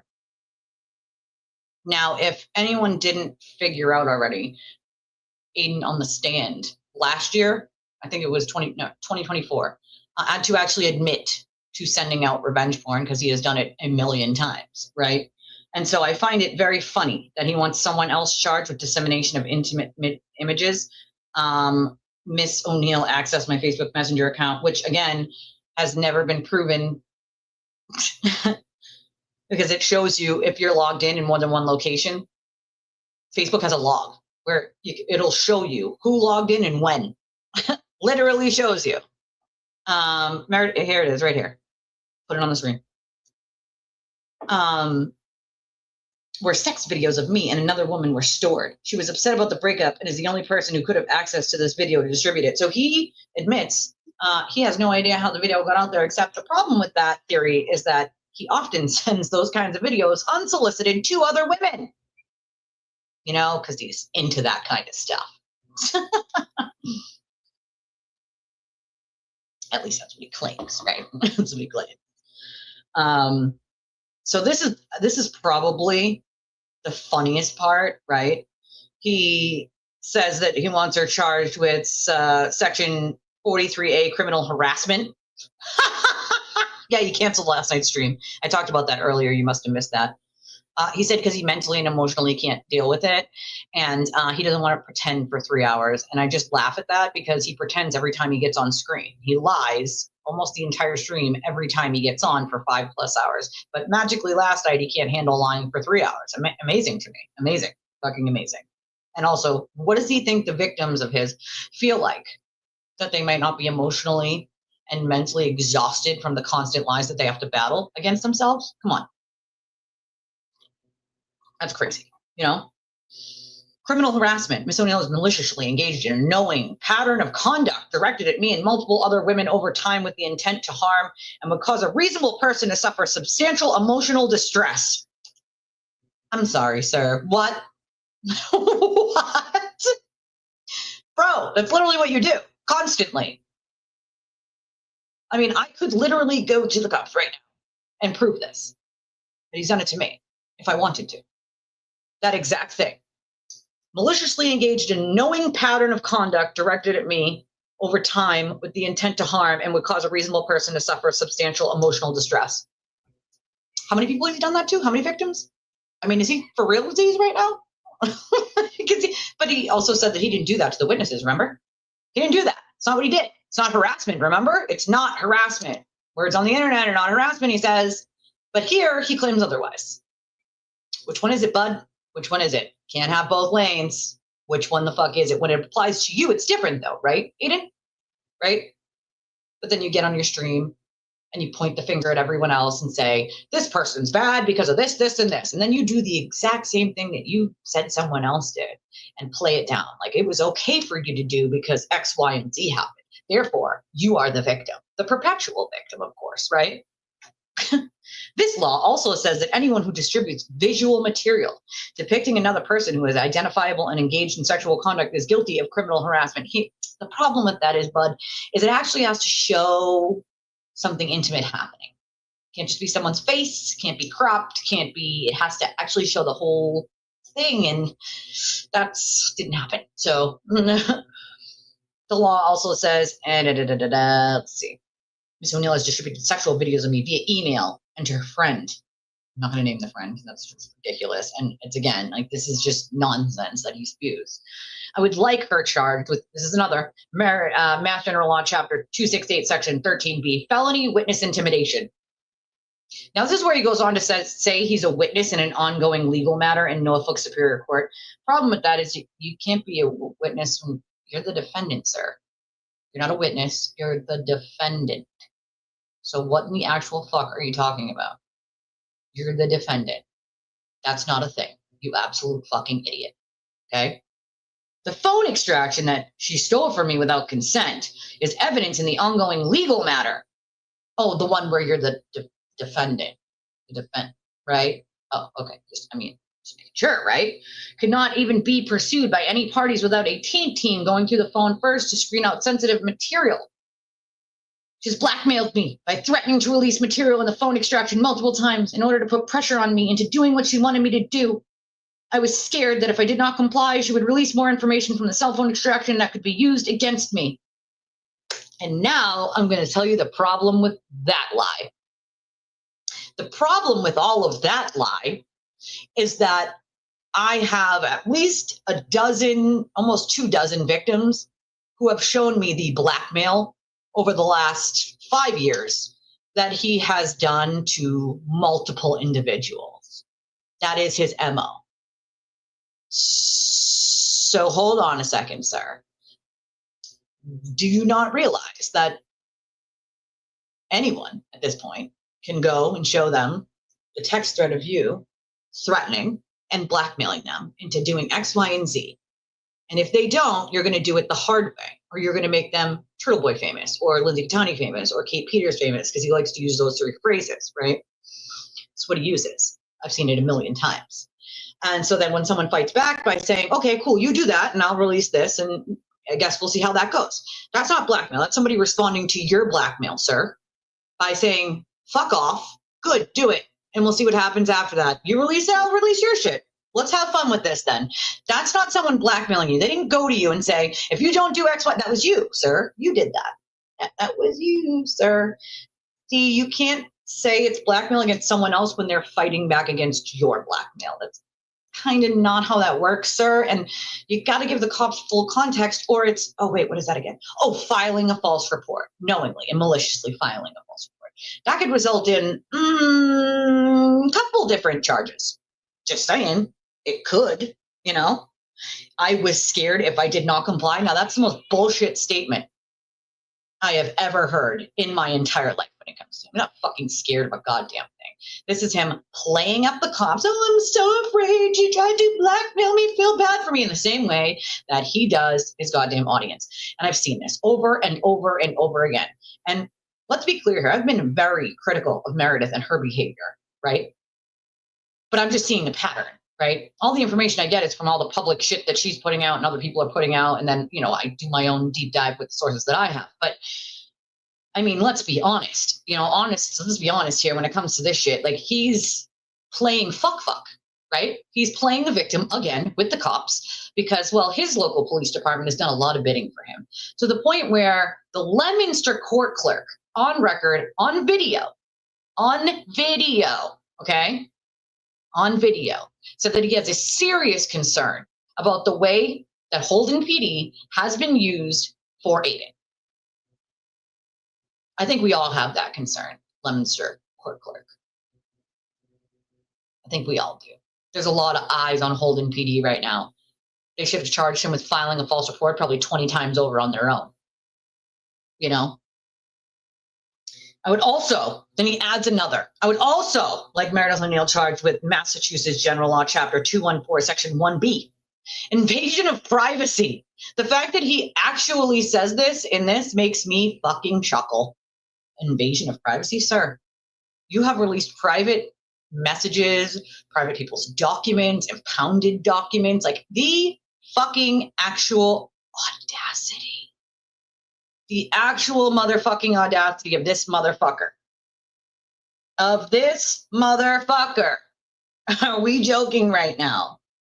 Here, you know what, Sewer Turtle? Put this all in your diary, bud. Put it all in your diary. Diary of a Wimpy Sewer Turtle. You know, part 7. I want Meredith charged, guys. I want her charged with all these crimes that I commit all this time. But don't look at me. Look at Meredith, okay? Don't look at me. Look at everybody else. I can do it. They can't. Love, Sewer Turtle. Like, throw that in your fucking diary, bro. Put that in your juice box and suck it, bud. Like, what in the actual fuck? What we just read is absurd on its face, okay? I agree with you, Lou. I agree that I think they could have, you definitely use someone much younger, somebody more hip to internet and the way things roll, because we're talking about a case that is about the internet, right? And there's constant evidence coming out on the internet. I don't think Cosgrove is equipped to deal with it. He needs a team, or they need to, you know, someone younger that understands how it works. You know, I think he's a good enough guy. He's a retired judge, but, and just, you know, that's my opinion, right? And the judge did essentially try to set a trial date, but it's not until next November. So that's a problem, you know? It's a serious fucking problem. A whole year away, you know?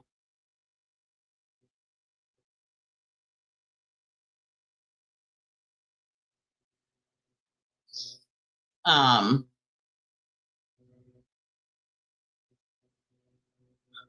on a second. I'm just checking something real quick because today is a information day, that's for sure. Lots of shit coming and going here. Oh, we have an anonymous $10 donation, and it says, Happy Sunday to you, anonymous. Thank you, I appreciate you. If you want to be like anonymous and donate to the channel, there's over 1,300 of you watching, mostly on X right now, over 1,100 of you on X. There's a bunch of different ways to do so. We are a small channel, and we do only run on donations from you guys, so we would very well appreciate it around Christmas time. It would be very helpful. And there's a bunch of different ways you can do it. It's all in the description of the video as well. There's a link pinned to the chat over here in YouTube for debit or credit cards. You can just click on it, enter any amount you want. You can remain anonymous on any of these. I don't read people's real names anyway. I just don't, just out of, you know, safety issues. Sometimes I'll read like your, if I know who you are via like the chat, I'll just read your, you know, chat name, or I'll just say anonymous because people's safety is more important to me than, you know, that being read. So anybody can remain anonymous on any of these. I'm not going to read your real government name out loud. That would be crazy. You have too many idiots that still believe Sewer Turtle and his bullshit. So I like to try to keep people safe. That's more important to me. So that was the email.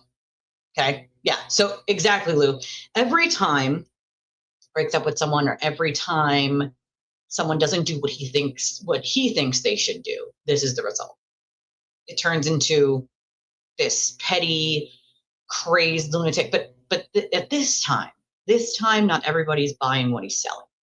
And there's a reason for that. Meredith has a lot of receipts that not everyone else had, and there's a reason for that as well, right?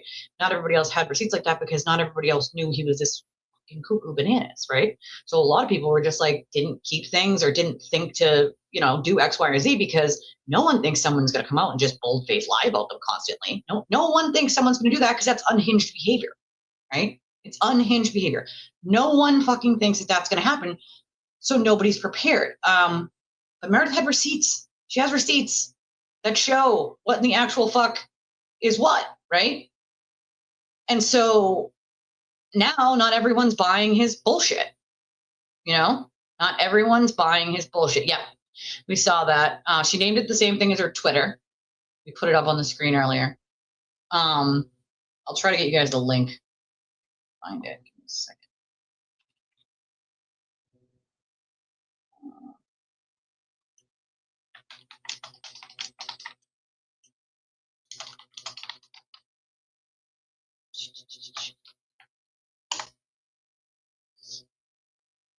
Okay, yeah, I see it right here. Hold on. I think this is the link. Here we go. Putting this in the chat right now for you guys. That's the link. It was imploding for a while, you know, before that. But when you have to start to realize that someone is gaslighting you to the point of oblivion, that's where it becomes a problem, right? And he's gaslighting into oblivion, just like he always does. The problem with that is that people were just buying into it before. A lot of people were buying into it and just believing whatever he told them, you know?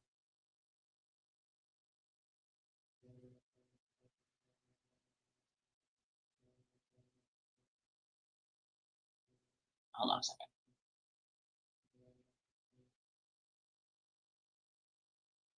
And they were just buying it, you know? Oh, thank you, Lisa.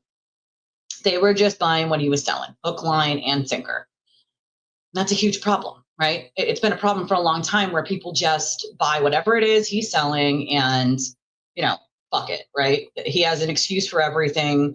He's the victim of everything. Everyone else is crazy. Everyone else is a scammer.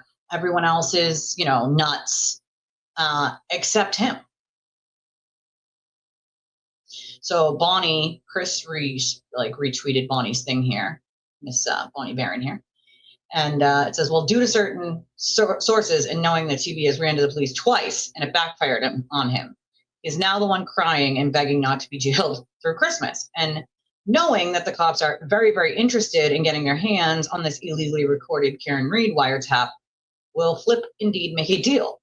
Hand them the real nuisance in exchange for all the charges dropped. I would. Probably didn't think that through, did you, Turtle? Ooh, it's a good point, you know? Listen, Leah's one of my very close friends, and believe you me, I know everything he did in that wheelhouse, and it's fucking gross, right? And people seem to forget that, right? Like, I am friends with Leah. I know what the fuck he did, right?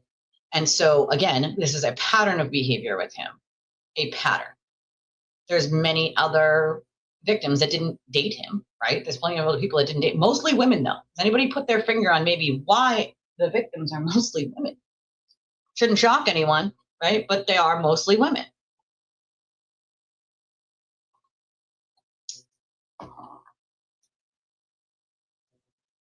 I'm trying to, oh boy.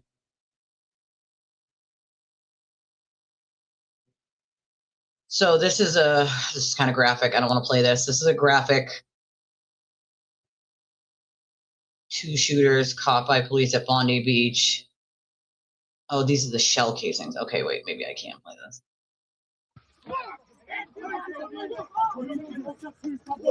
Shooters looks like at Bondi Beach. It's just sad. That whole thing is fucking sad. But this was last night. It happened last night. It was telling people to take shelter and remain indoors. This guy, I think, was the hero guy that saved lives.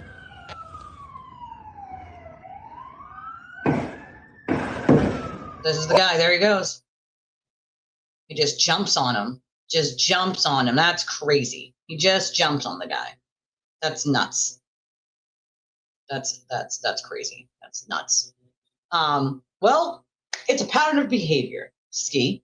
What did he do? Well, he did revenge porn. He made an entire fake account of her, putting out pictures of her, you know, whatever, you know, risque things. And then, you're going to love this one, blamed the account on her and said she made it of herself. For years, he claimed that she did it herself to frame him, right? But in reality, he had done it, right? He had done it himself. And so he also did the exact same thing. Hey, Deidre, he also did the exact same thing to Lindsay, right? He made these fake accounts of her with a picture of her and her daughter, her small child, on Pornhub, and claimed she made that account when he, in fact, made that account. Now, when the state police took his phone, it was confirmed that he made the Leah account about her. And all that time, he looked into a camera of his viewers and said, oh, she made that one of herself to set me up. Well, he did that same thing in Lindsay's case. It would not shock me if he did the same thing here because he's done it numerous times. He makes these fake accounts of the person he's going after, and then he claims that they did it. It's just a setup. It's just to set him up. And there are other things he does the same thing where he's like, oh, they did it. I didn't do it. They did it to themselves to make it look like it was me.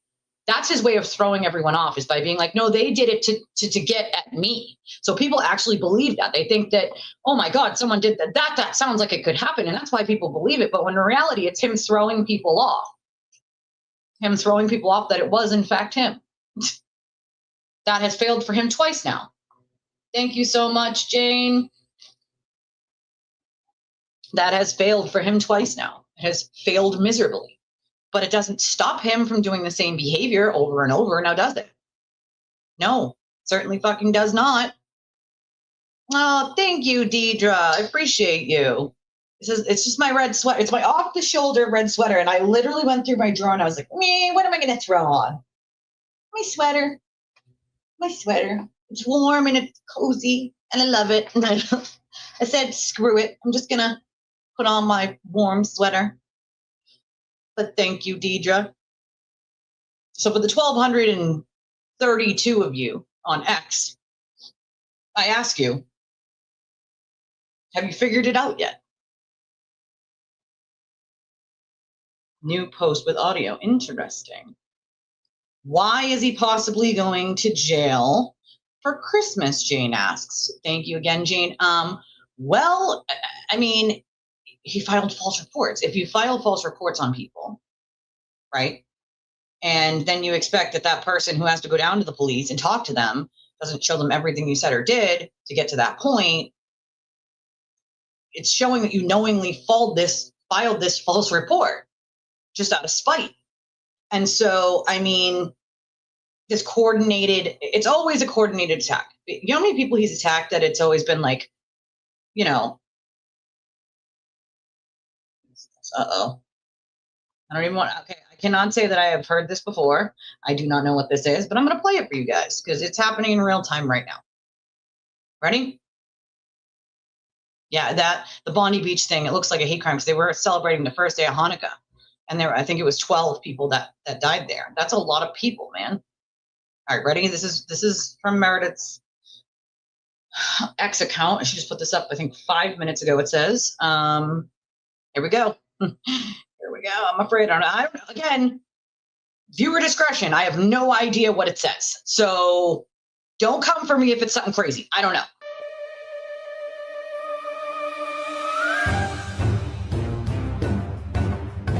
Looks like it shows where she was. Her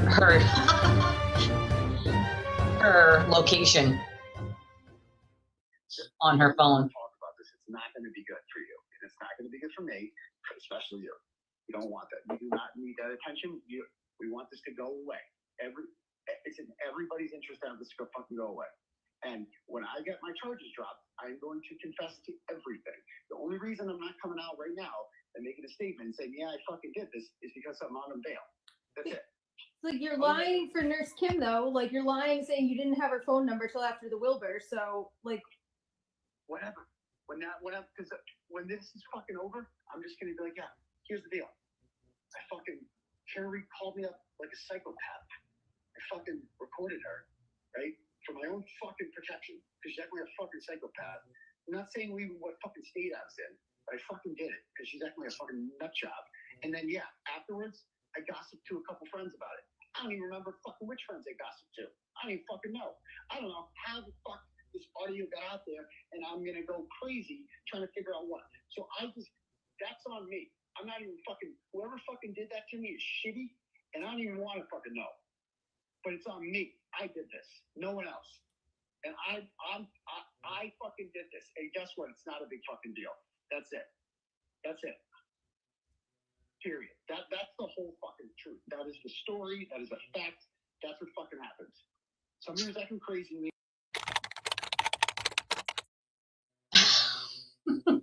So it looks like Meredith dropped the thing on her phone that shows where she was when she recorded that, which is Rhode Island.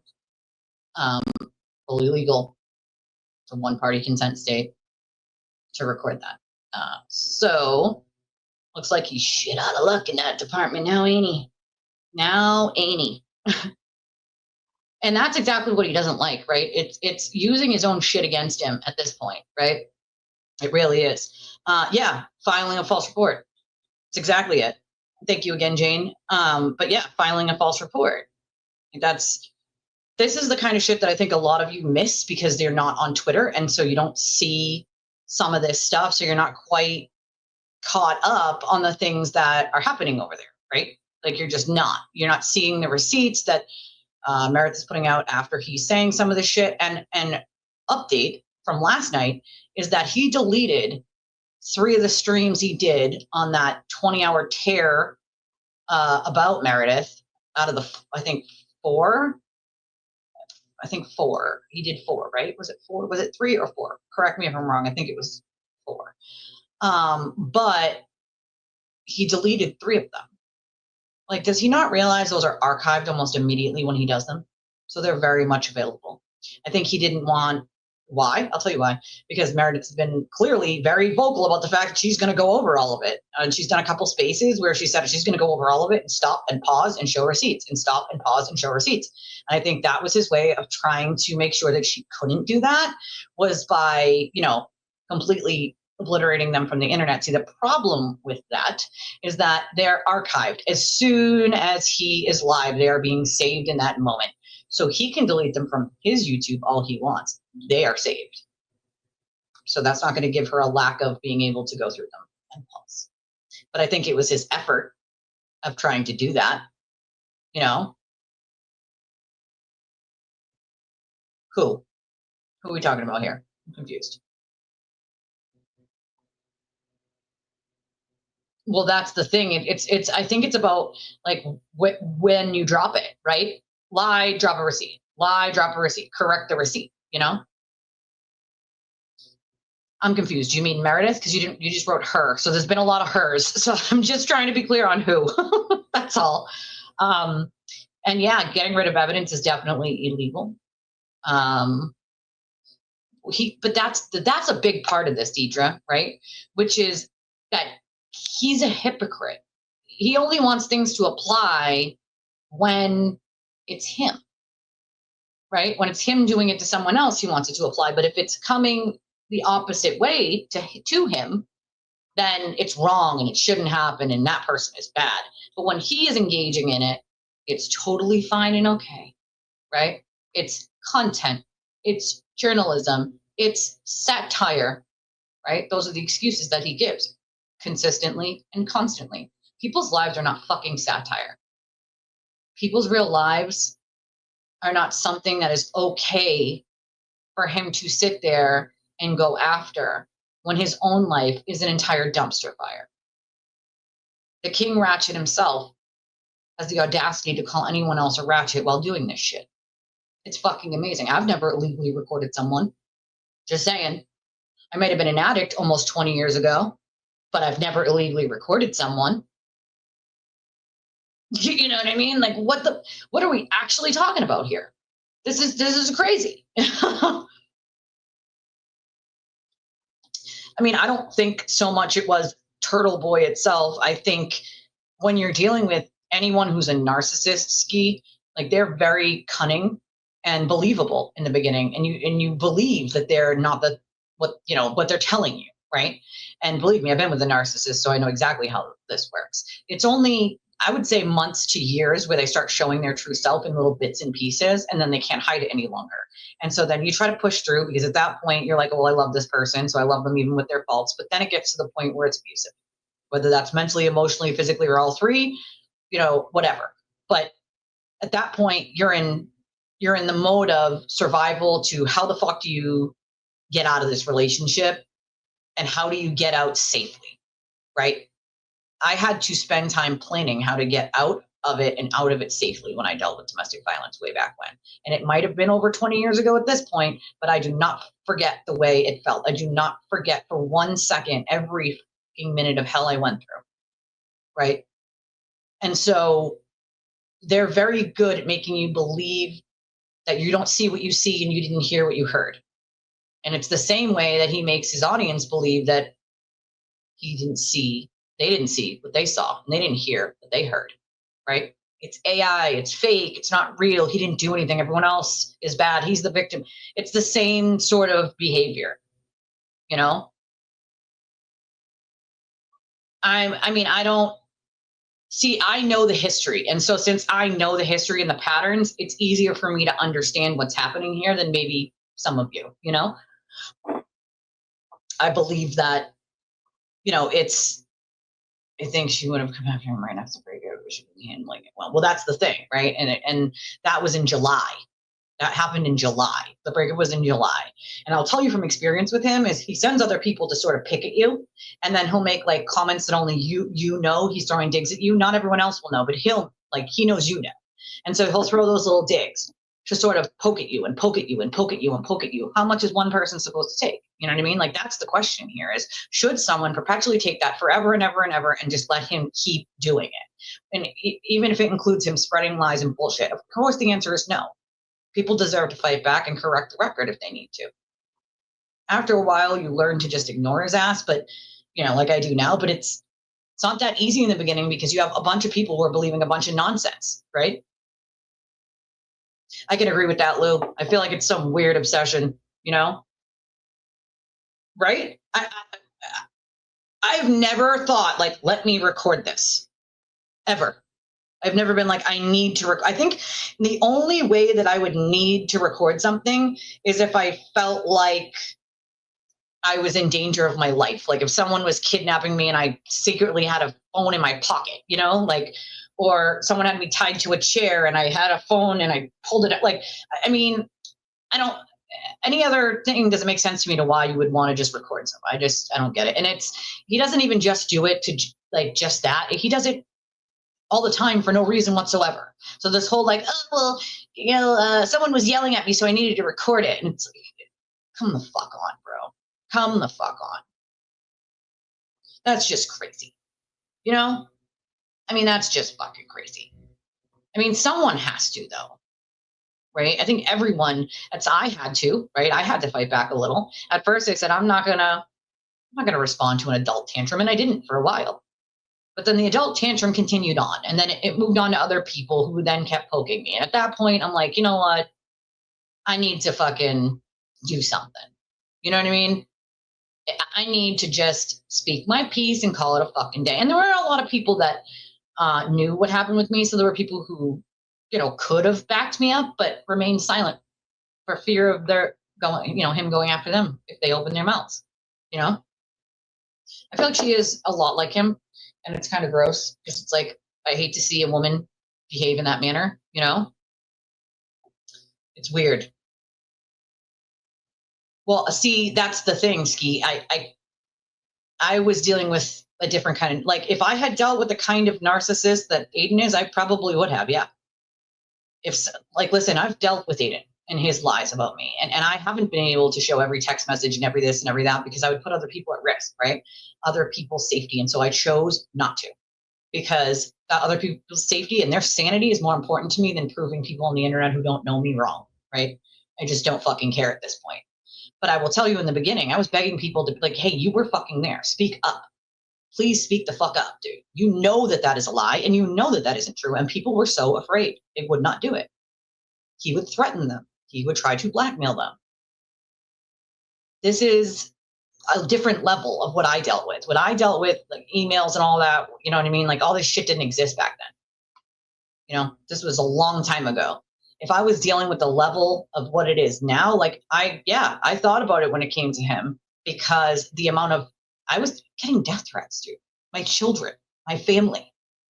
Like you don't understand, like I'm trying to make you guys understand the level that it goes to with him. And it isn't just a level of like, hey, you got a restraining order and the guy knows not to come near you because like the cops might arrest him and throw him in jail. That didn't stop my abuser. Restraining order didn't stop my abuser way back when. You know, it's not going to stop someone now, but I didn't have random psychotic people on the internet sending me fucking death threats and making, you know, false reports. Like that's the level that we're dealing with when it comes to the sewer turtle. That's the level. It's a whole different fucking ballgame. And I think people have to recognize that it's a completely different ballgame. You know what I mean? And Shay's right. It's been so many person after person after person, you know? I think, Javelin, you make a very good point here that some of them are not like physically abusive. I dealt with the physical abuse along with the mental and emotional, but people seem to forget that just because someone didn't punch someone in the face doesn't mean that it's not abuse. Mental and emotional abuse is abuse, period. It is abuse. Coercive control is abuse. That's literally in the definition of abuse in the state of Massachusetts. Coercive control is illegal, which is another thing that brings me to, realistically, if I was her attorney, I would probably tell her she could get an order and maybe even charges under the coercive control law with abuse at that point. You know, everything's about money with him, you know, everything. It may be legal in most states. And that's the other thing I love. It's like, oh, it's legal in 72 fucking other places. Like, that's great. That's wonderful. It's not legal here. And he is fully aware of that. Fully, and always has been. You know? It's also a fact. Well, his family's not, they don't agree with what Turtleboy is, and they want no part of it. You know?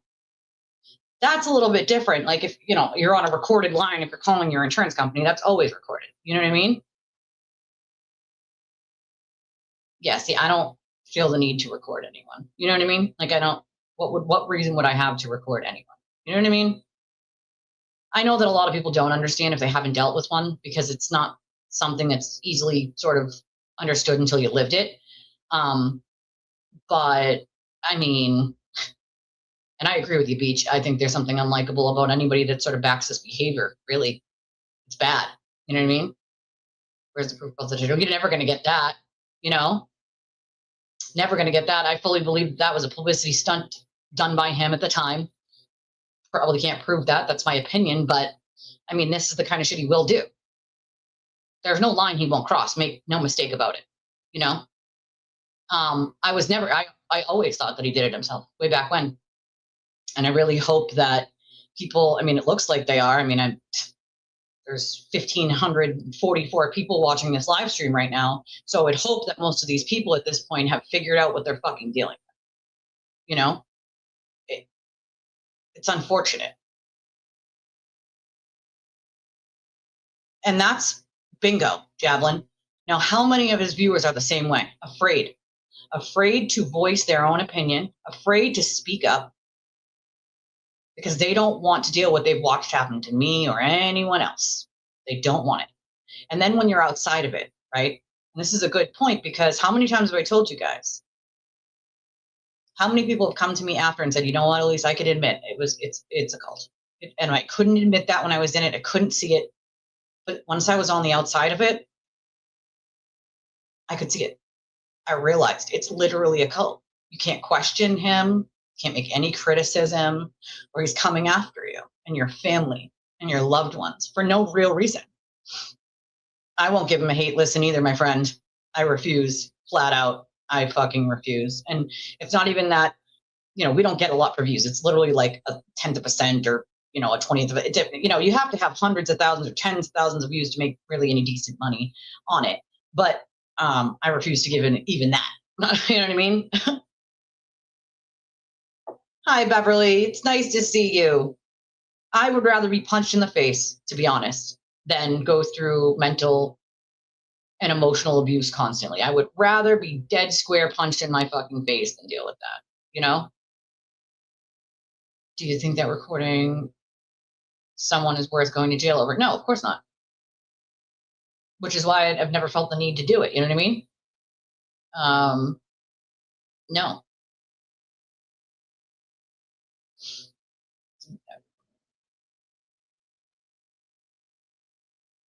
I get it. I mean, but there's a lot more that I don't necessarily get to tell you guys, because if I see, and I think I've explained this before, there's a lot of things that I honestly have to just keep to myself, and then I sit on, and I know some of you watching and not chatting know this because you're victims, right?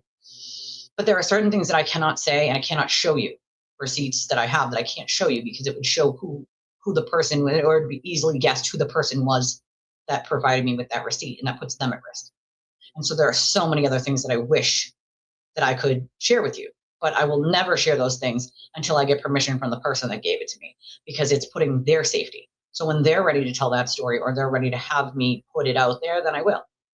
But until then, their safety is more important than anything, right?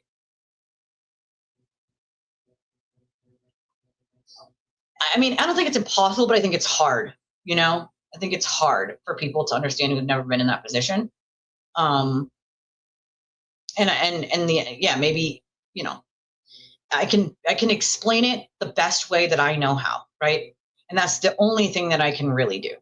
I mean, he has done unspeakable things, unspeakable. There's no line he won't cross. There's no thing he won't do to get back and do some petty, weird revenge shit. You know what I mean? And it's like, we did a stream like last week that said, I wish they had listened. And it's like, it's kind of cliche, but at the same time, I wish people had fucking listened. We were trying to warn them, stay away. He's a horrible human being. He is a bad person. He does not care about anyone around him. Every single person who thinks that they're in the inner circle and he loves them and he would never, you're in for a fucking rude awakening. He would throw every single one of you under the bus if it meant 5 minutes less out of jail or 2 minutes less of dealing with the bullshit that he created and he continues to create. You know what I mean? It's not just about a recording, though. That's the point, is it's not just simply about a recording. It's about the lengths that he will go to hurt someone, to hide his own dirty deeds. It's not just about the recording. He is, the amount of criminal action that that man is engaged in while being out on bail, I might add, is astronomical. Astronomical. You know, astra-fucking-nomical. There are people who won't even, that you guys don't even know exist because they're too afraid to say anything. Say boo, literally. And that should never happen. People who are, quote, friends with him should ask themselves, are you afraid of your friend or what he's going to do if you piss him off? If that's the case, he's not your fucking friend. You should never be afraid of your friend. I don't think my friends are ever afraid I'm going to release something about them that's embarrassing or something that they don't want the world to know, because I would never fucking do that. I would never fucking do that. My friends aren't afraid of me. The people I know who've gotten to know me from this show are not afraid of me. If you are afraid of someone, they are not your fucking friend. If you have to walk eggshells around them because you're worried they're going to explode and maybe share one of the text conversations you have, they're not your fucking friend. He's not your friend. He doesn't give a shit about anyone. A lot. Morning, afternoon. A lot. And that's the problem. A lot more people. He will harm a lot more people, which is why we've tried for so long, for so fucking long, to stop it. But I can only do so much. I'm only one person, right? I can only do so much. I can't force people to listen. I can't force people to take what I say seriously. I can only give the information and hope and pray that they're taking it in, right? When I saw people all over Twitter being like, well, Lana from Truth and Transparency, she just showed us this. I can't believe it. I cannot believe he would do this, right? I'm like, where were you guys weeks ago? I mean, not that I haven't been talking about this for 2 years, but where were you weeks ago when we just did a show with those exact same receipts and the exact same story with a little more context? But where were you guys when I just did that a couple weeks ago? The exact same stream that she did. I laid it all out with the texts and all, with the real ones, like in color. Gave a little more oomph with it, but we just did one of those on it. Right? We literally just did one just a couple of weeks ago. I can't even remember the name of that stream. I'm trying to look right now, but I mean, we literally just did it. What's the state of this one here? It's like, I just did it. You know what I mean? It's unfortunate. I think it was right around my birthday-ish. I keep hearing that, but I don't know. I feel like that's probably not true. You know what I mean? Yeah, I mean, listen, I don't, that stance is just absurd to believe that Brian Koberger is innocent. I mean, come the fuck on with that. I'm sorry if any of you believe that, but that's just crazy to me. I mean, the man pleaded guilty. I mean, what more do you want? Pleaded fucking guilty.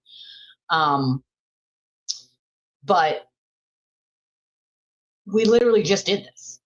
I just did an entire stream on all of it. On all of it. And for me, it's like I'm screaming to avoid, and no less people are being, I mean, I don't know, no less people are being hurt. I feel like at least some people were deterred from, you know, going that way. And that's all the hope that I can have. But I mean, come on. Where were you guys while I've been screaming from the rooftop the shit that he does and the way that he behaves? Because I've been warning you and warning you and warning you and warning you. I've predicted all of it. And most of you who have been with me long term can speak to this. This is shit I have been predicting was going to happen for a long time. When Meredith and him first got together, I said this a billion times. It's not an if, it is a when they break up. When they break up, we will see the exact same behavior as we did the last time he broke up with someone, and the last time, and the last time, and the last time, and the last time, and anyone else he's went after. It's the same patterns of behavior over and over and over. They're not different. They're the same all the time. Even when he gets in trouble for something, he does the same thing, hoping somehow, some way, that it'll be a different result or that he'll get away with it again and again and again, because he's gotten away with it so many times at this point. He's used to getting away with all the things that he's done to other people, you know?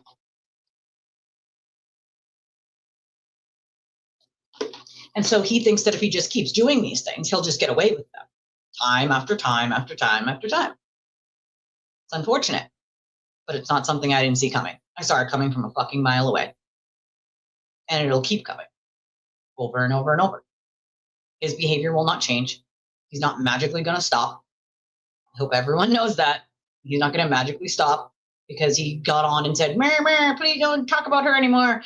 Because behind the scenes, he's doing something very different. Behind the scenes, he's still rallying other people to do it for him.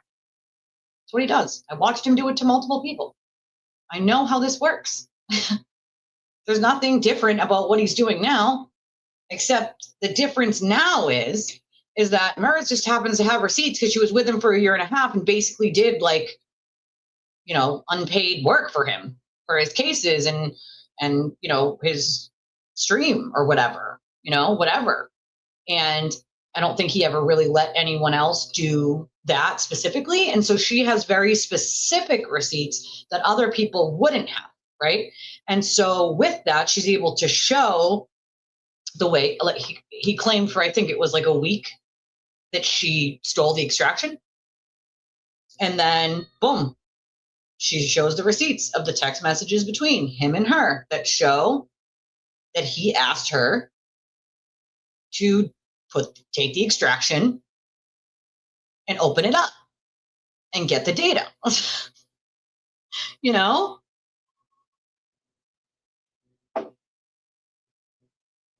No, Jane, I am not. I am just a victim. Just a victim of his narcissism. Absolutely not. I would not touch that man with a 10-foot pole. I've been married to my husband happily for 11 years. Thank you. And my husband's like a citizen. Dude's never been in trouble in his life. It's not a mean person. You know, yeah, no. No. Absolutely not. Not a chance in hell. Actually, Aiden's met my husband, funny enough. My husband's a citizen. Dude works 50 hours a week and, you know, takes care of his family, and he's never fucking gotten so much as a speeding ticket. You know what I mean? I honestly don't know how anybody's attracted to Aiden, but again, that's kind of how narcissists operate. They're really good at making people believe their lies, their bullshit. I'm trying to find the text that Meredith shared.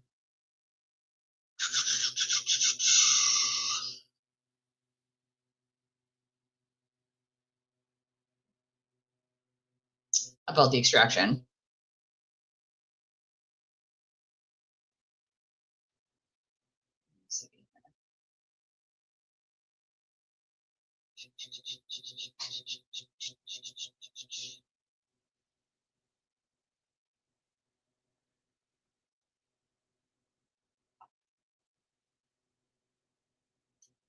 that's when Jess called Meredith. And Meredith responded. This rewriting history thing that he does, something he's been doing for a really long time. You know, he always rewrites history. He writes his parts out and writes some new parts in to where you're the bad person. You're horrible. You're the liar. You're the schemer. You're the, blah, blah, blah. It's all the same, no matter who the victim is. And if you notice, Jane, most of his victims are women. It doesn't have to be someone he's dating, just women in general. For some reason, he finds us women very threatening, apparently. Maybe because we're smart, maybe because we don't take his shit, maybe because we can see through him eventually. I don't know what it is, other than being a narcissist and a womanizer. Women seem to be something that he harps on because 99% of the people he attacks are women. So let me see. Let me see here. I know it's like, speaking of which, here's the Ghetto Mellow account. For those of you who don't have X and haven't seen it, here it is. Okay, this is what he was writing. And this is why Betero is so upset. This Ghetto Mellow account he made, decided to reply to Betero on numerous occasions. And these were the responses. Now, the NIGHA spelling of the N-word is to sort of get around Twitter, flagging it down. But here he is using the N-word. Lally ain't ready for prime time like the Mel dog. Turtleboy ain't gonna so lucky. So he's, going after, quote, himself, which he's done numerous times on numerous other sock accounts that still exist, that he still does. He oftentimes will talk to himself on his sock accounts, or talk to his own account on the sock account, or go after himself on the sock account. It's like a thing that he's been doing, once again, for a very long time. And he has so many sock accounts, it's ridiculous. So then Betero writes this tweet, and he writes, even I wouldn't do anything as stupid as that N-word Lally just did. Right? Like then and this one that it's sort of cut off here, he actually replies to himself on that one with his Ghetto Mellow account. So yeah, that's why Betero was so upset with that account, because it makes him look ridiculous, of course. And if you're wondering, how do you know, Elise? How do we know that that account is actually Aiden? Well, let me show you how we know that account is actually Aiden. Here is Aiden telling Meredith that it absolutely is his account. She blocked Ghetto Mellow, not on my real account. That's what I'm doing with Ghetto Mellow. That's him. This is him. This is her. This is Blue Bubble is her.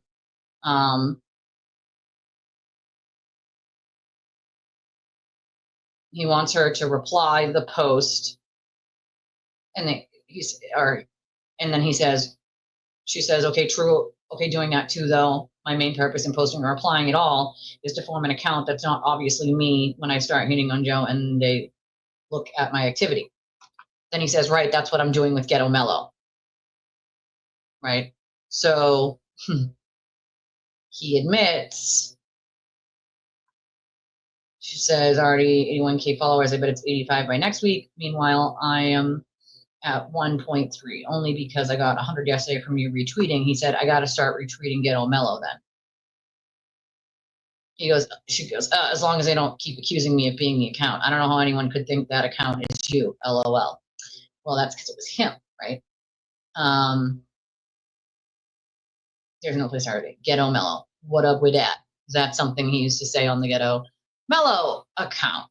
Okay, so this is how we know that this is his account, because he tells Meredith it's his account. Okay, so for all of you who don't have X, that's how we know. Okay. Well, Shay, anything that Lana went over, I've already gone over here on this show. I've already showed all of those text messages. And so for people who have watched me for a while, they saw those text messages again just a few weeks ago. I showed all of those exact same text messages a few weeks ago where he uses his kids' pictures to set up Ryan Waters and then bring that into court and to the cops. But that's not the first, second, or even third time he did that. He wrote emails to himself in Ashley's case, right? Brought those into court. She had to sit in jail for a day to try to have her charged with these charges. She had to go through a trial, and then they dropped that charge. Why? Well, because her private investigator traced the account back to him, writing the email to himself. So it's, again, that went to the court system, to the cops, a fake email that he wrote. It's not the first time, not the second time, not even the third or fourth time. This is something he has done numerous times where he has made up receipts, made up text messages, altered text messages, made up emails, made up DMs, threats against himself, threats against other people, had people lie for him, had them write affidavits where they lied. Like the list goes on and on and on. On and on and on and on and on. Yeah, he then deleted the Ghetto Mellow account. But even he knows that, guess what? People like me know how to still pull up that account. Even if you delete it from Twitter, it is not deleted from the archives, my friend, and the internet has archives.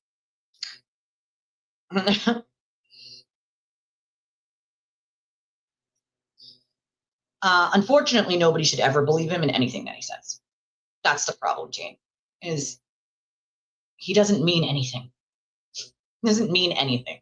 He says a lot of shit. He doesn't mean a goddamn thing. The only thing he actually means is when he says, like, he thinks that he's the best, because he actually does believe that, you know? Well, exactly. I mean, that's what he is, you know? And that's exactly it. The only thing you should believe that they say are the threats that they give, you know? That's it. I wish a lot of people had sooner, but the problem is he told everyone I'm bad, right? So they just automatically believed him. Anybody who knows me in real life or even got to know me knows that's just crap, right? That's just crap.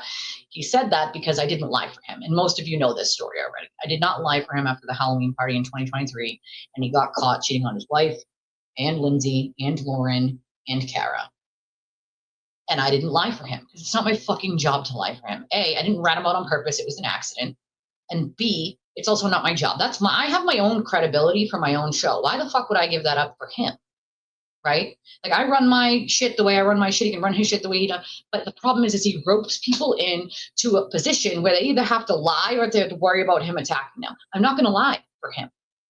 It's not my fucking job, and he hurts people. I'm not doing it, right? So when I didn't lie for him, he immediately, when he got caught and he had to deal with the drama that came with being caught, and the women coming at him and them telling the truth to each other and him having to threaten and blackmail women to lie, even though they had already told the truth to each other, he told them to go back and tell them that it wasn't true because they were sabotaging his current relationship if they didn't go back to the woman and tell them that they just lied, even after they just told them the truth. Sabotage, that word, he likes that word a lot. He likes to use the word sabotage so that people will then go do what he wants. It's a way to play victim. You're sabotaging me, so fix this now. Weird.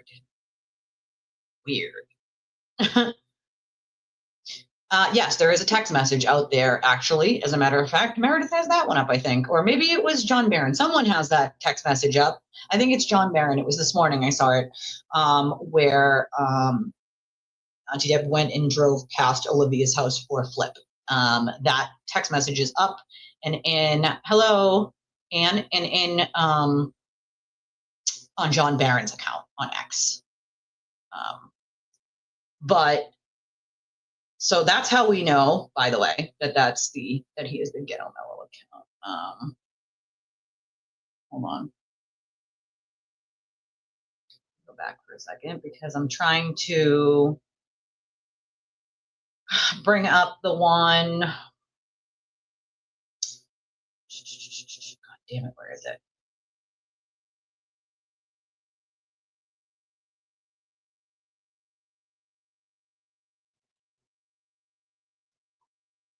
Somewhere.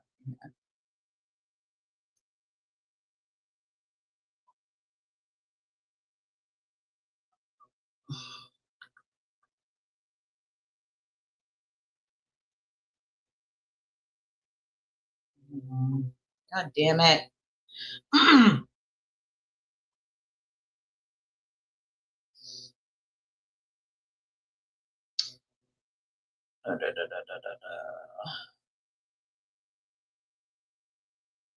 Okay. Trying to find. It might be in a reply and not in a like an actual tweet, but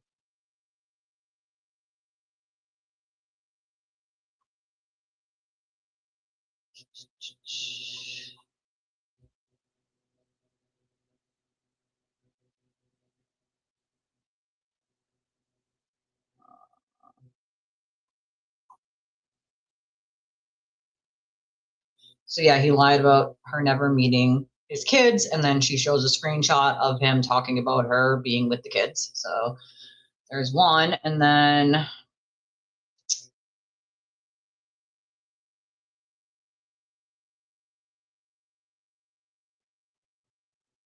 let's see. Oh boy.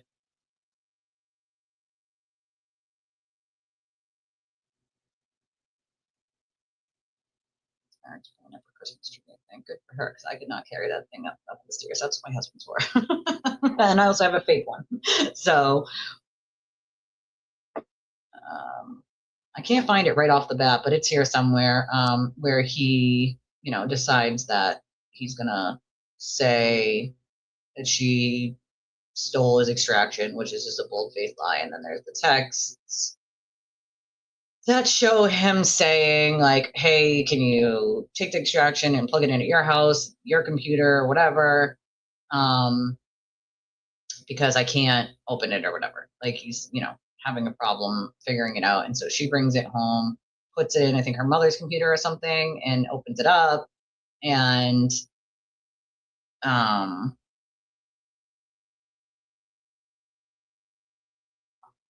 there's text messages and screenshots of all of that.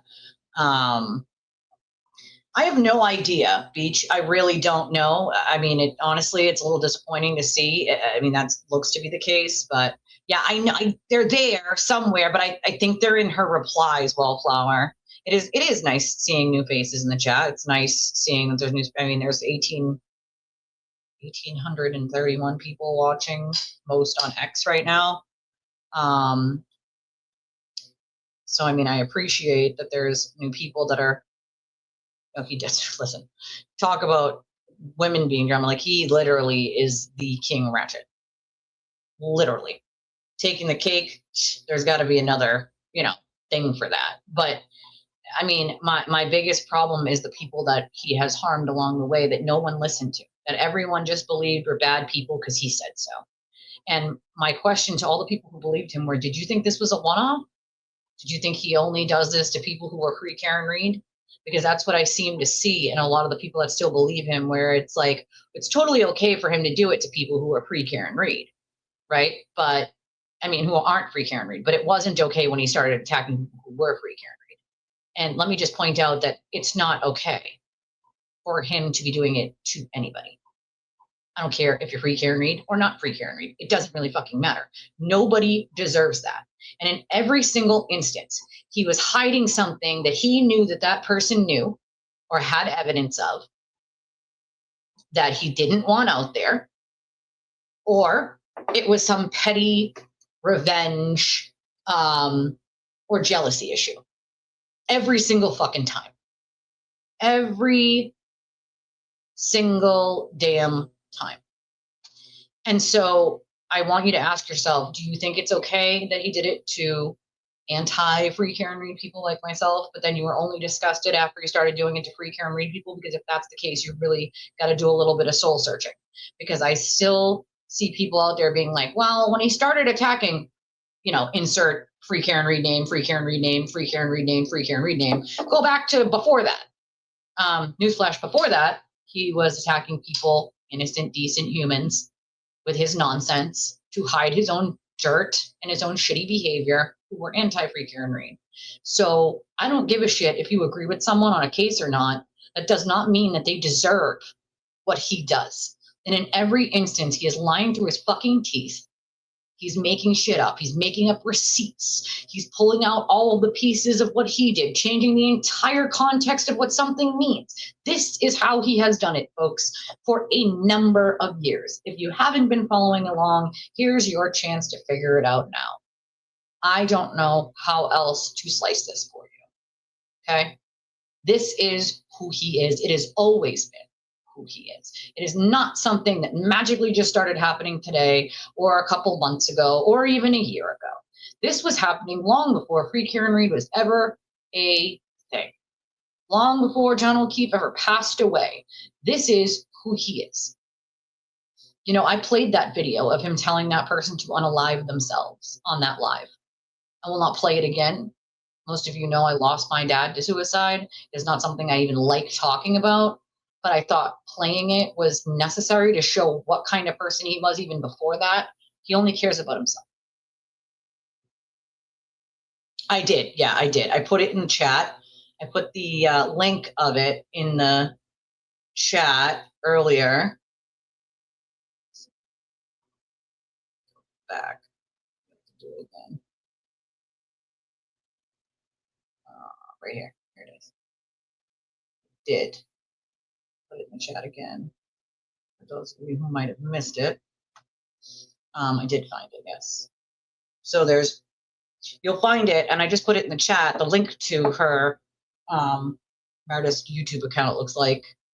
And there's 179 subscribers on it right now and 5 videos.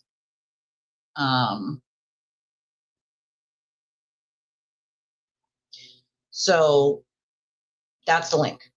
I just put it in the chat. It is wild to me that people support and defend him. Ooh, Pats 21, Bill 0. Let's go, Pats. Let's go. Yeah, we're getting snow still. F the snow, goddammit. F the goddamn snow. Well, I mean, they just assume. Aiden's the most dramatic person I've ever seen in my life. He also can lie more than anyone I've ever seen. And also project the things that he's doing onto other people and accuse them of doing it while he's actively doing that same thing himself. And then tell everyone that anybody who does that is horrible and bad while he's actively hiding that that's the thing that he's doing. I've never seen anything like it in my life. You know? Well, you be very careful, Shay. We don't need you getting swept away. You know, pay attention to the water levels and make sure that you get the hell out of there if you have to. Hi, UK. Yeah, I get it. Believe me, I get it. Well, that's because people actually can coexist, right? With different opinions and not attack each other. That's actually a thing. And I agree with Dark Side here. I'm glad people are starting to wake the fuck up. I'm sad they didn't wake up before now, and I'm sad that they didn't listen while we were actively trying to tell them, because maybe it would have saved a lot more people a lot more hell to deal with if they had. And that's what I was hoping to do, is save a lot of people the hell that I went through and the hell that other people have gone through and continue to go through, because it's not okay. It's just not okay. No one should be condoning what he does. Anybody who is defending him and pretending he is the victim is not paying attention, or they are willfully being ignorant at that point. Willful ignorance is not an excuse. Closing your eyes and going la, la, la, la, la, la is not a fucking excuse. It's not a goddamn excuse at this point. All right? If you are actively doing that, then you are helping him hurt other people. That's what you're doing. That is what you are doing. Remember that. Think about that for 10 seconds. That you are actively helping him hurt other people. That's crazy. Girl, if your city is evacuated, you should have been out of there. This is the first time we've seen snow this year, and probably the last time too. Big fundraiser coming up for Kieran Reid, starring Meredith LTL, Mike Crawford, JFK. I mean, I think that's what Mike, I don't know. Mike was alluding to something the other day. I'm not really sure what it was, but I think it has to do with that case. But once again, this isn't really about that specifically. This is more about him. 0 degrees. Jesus Christ. Shit. Ooh, meatballs? That sounds good. A lot of people do his dirty work for him. And again, he also ropes people. You know? Yes, that is correct, Magic. That is correct. Yeah, it is very different. But people don't seem to realize his, quote, funny jokes are not funny when they're lies about people. Half of the, quote, food stamp 5 he named don't have food stamps, number 1. Number 2, you're trying to disparage an entire subset of people. Like, does he forget he was driving a broken down vehicle before Karen Reed ever existed? Like, he was a poor person too. We are the working poor. Sorry, not sorry, right? And the problem I have is that he actively harms people's livelihoods, right? We're not just talking about, we're talking about people sending people to call people's jobs. Like, he actively hurts people's livelihoods. My livelihood is my show. Do you know how much damage he has done in that aspect? A lot of fucking damage. Actively making sure people don't watch me or don't support my channel, like, is on purpose. That is to hurt me, hurt my children, hurt my livelihood, and he certainly has done that. Certainly has. My show is very small, okay? And there's a reason that it's small. Because I didn't go with what people wanted me to say or do. I went with what I thought was right and right from wrong. Not, I'm going to pander to this side or that side. I'm not fucking pandering to anyone, and I never will. And I think at this point, people realize that, right? But I'm a small channel. I don't have 10,000 subs. I don't have, 30 or 40,000 subs. So I can't sustain my channel on just memberships alone. I can only sustain it on whatever donations come in. And if he actively keeps people from doing that or even bothering to watch my show and think about donating, then he's actively making sure that me and my children have to suffer, right? This is what he does. Yeah, he literally sends it sends trolls and shit. It's weird. Like, it's strange to me, right? He actively does these things behind closed doors and in public on purpose to hurt people.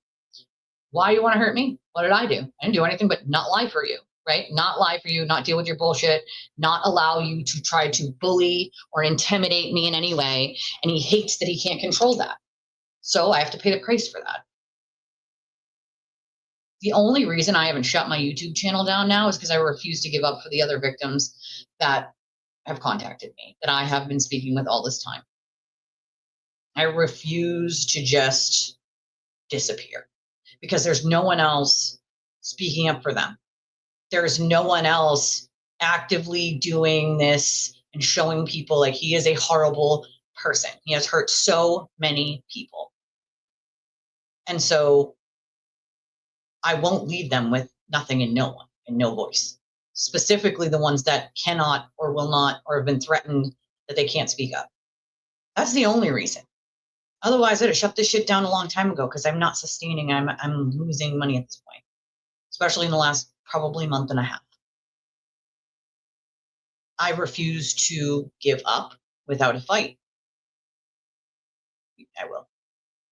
I refuse to give up without a fight. Bottom line, because the people he has harmed deserve it. And they deserve for me to give everything I got and then some. Whether they're free Karen Reed or non-free Karen Reed doesn't fucking matter to me. A victim is a victim. No one should have to deal with the level of cruel, just extremely cruel harassment, death threats, things, awful, terrible things said about their children. Fake reports. Like, the list goes on and on. The same shit I've been dealing with for 2 fucking plus years. It's disgusting. Dark side, we can only hope for that, but there's various reasons why people won't. And the only thing I can do is just be that support for them privately when they need it, when they need it. That's the only thing I can do, It's the only thing I can do. There's nothing else that I can do but be someone that they can depend on to call when they're having a bad day, and I'll be there, to try to do whatever I can to make it a little easier for them. I've been through it. I still go through it. And I have bad days too. Everyone does. I'm human, right? I'm human just like all of you.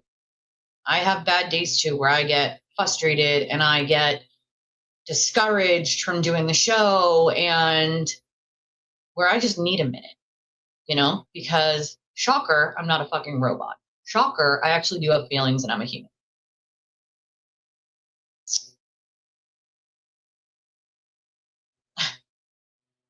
Well, that's the problem, right? And I kind of warned people, like, this was all about him.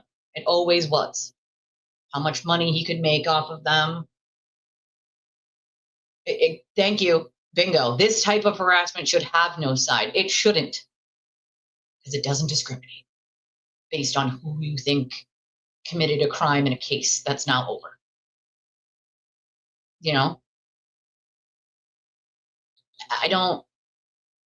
There's nothing else that I can do but continue to try to shed light on what he does, how he does it, call it beforehand, like I have done the last 2 years, and bring it to light. Because we're dealing with someone that there's no line he will not cross. There's not a single line that he won't cross.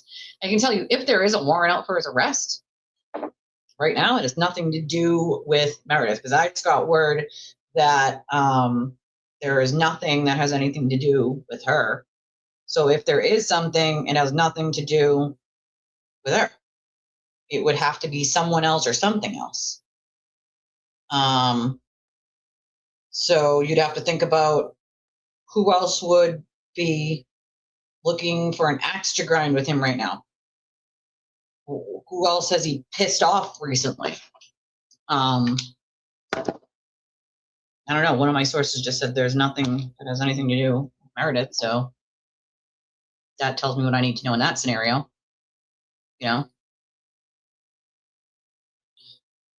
he even wrote emails on how he wanted to, what charges he wanted on her. But one of my sources just sent me an email saying that there's nothing that has anything to do with Meredith.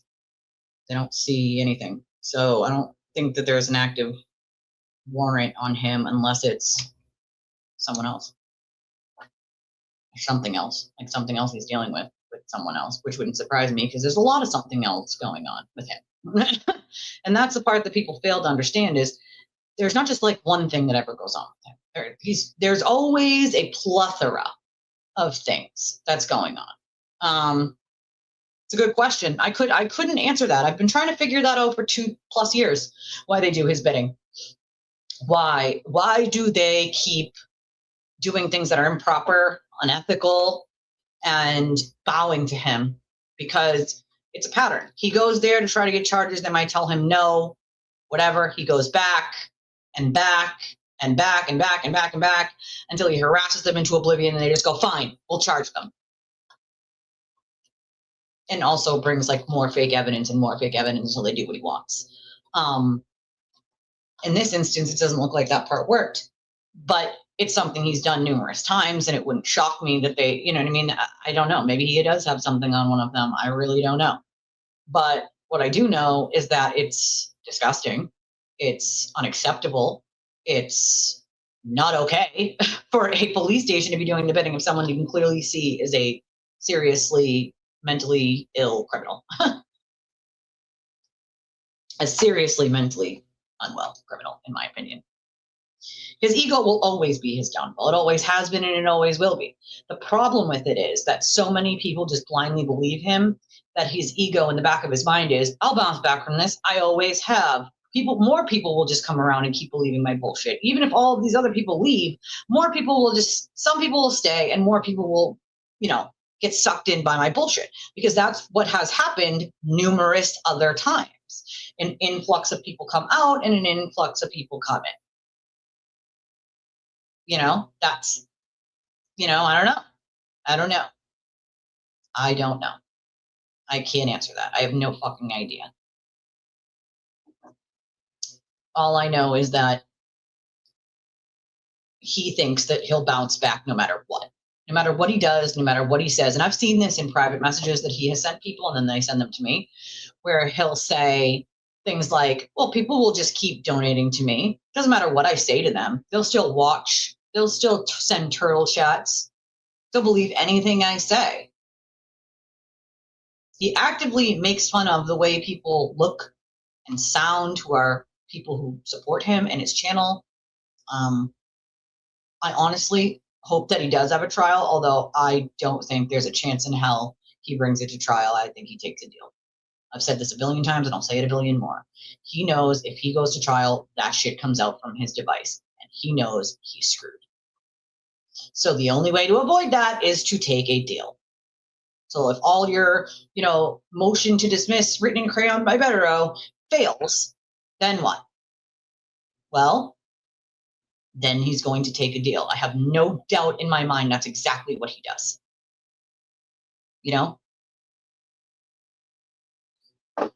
I agree with you. I don't think he would, right? Because it's his dad. But of course, his family doesn't support what Turtleboy is in itself. They're embarrassed by it. Wouldn't you be? I mean, he's gotten so many people to do his bidding. I mean, people don't remember Chrissy Yakomowski, but I just went over that, before Lana did, just weeks ago. And he is the one who told her to record that phone conversation. And then when someone else asked him in a text message, isn't that illegal? He laughed and he was like, ha ha ha, I'm not the one doing it. He knew exactly what the fuck he was doing. And he was setting Chrissy up so that he didn't have to get his hands dirty.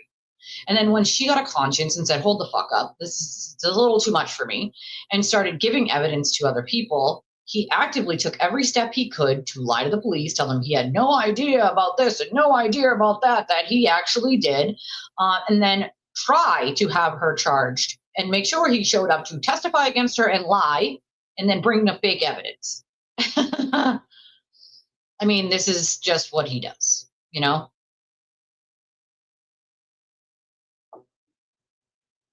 This is the same behavior. I don't either, but at the same time, weirder things have happened. I feel like he should have canceled himself 17 times ago. 50 victims ago. The Jess Machado talks about how he wrote that hit piece on her, didn't call her, right? Didn't ask a single question. Does she really think that she's the only person he did that? She said actively wrote things that just weren't true or blatantly false. How many people do you think he did that to? Jess, you think you're the only one? You think his stories are filled with information that's true? They're all hit pieces. He was paid to do some of them by people who didn't like other people. He never checks a goddamn fucking thing. If he wasn't fed the Karen Reed story, and even Meredith confirmed this, this was fed to him. If he wasn't fed this story, he wouldn't have it. It's that simple. He wouldn't have it at all. I mean, he definitely cancels himself, but how many people still buy the bullshit? That's the problem, Decorated Dudes, is we got a lot of people that are still buying his BS. And it's like, what else does he need to show you for you to understand fully what's happening here? And I think the problem is that they don't always know what happens behind closed doors. I'm trying to give you a peek into what that is, right? Even though I can't actively show you specific receipts because it would put other people's safety at risk, I can tell you what I know. You can choose to believe me or not. And the people who have been watching me for a long time know that I wouldn't just say shit to say shit. This is shit that I saw coming from a mile away and predicted long ago, long before it ever happened. And all my streams are up for you to look and check and see, right? And to me, it's insane that at this point, people aren't realizing, like, I see people saying something like, oh, Meredith started. He does that to every person that he starts with.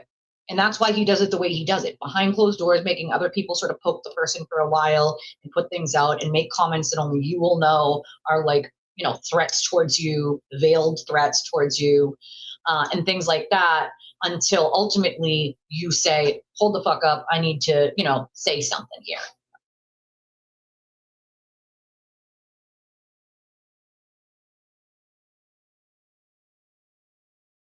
Please hold for 1 second, guys. Hold on 1 second. My husband just handed me the phone.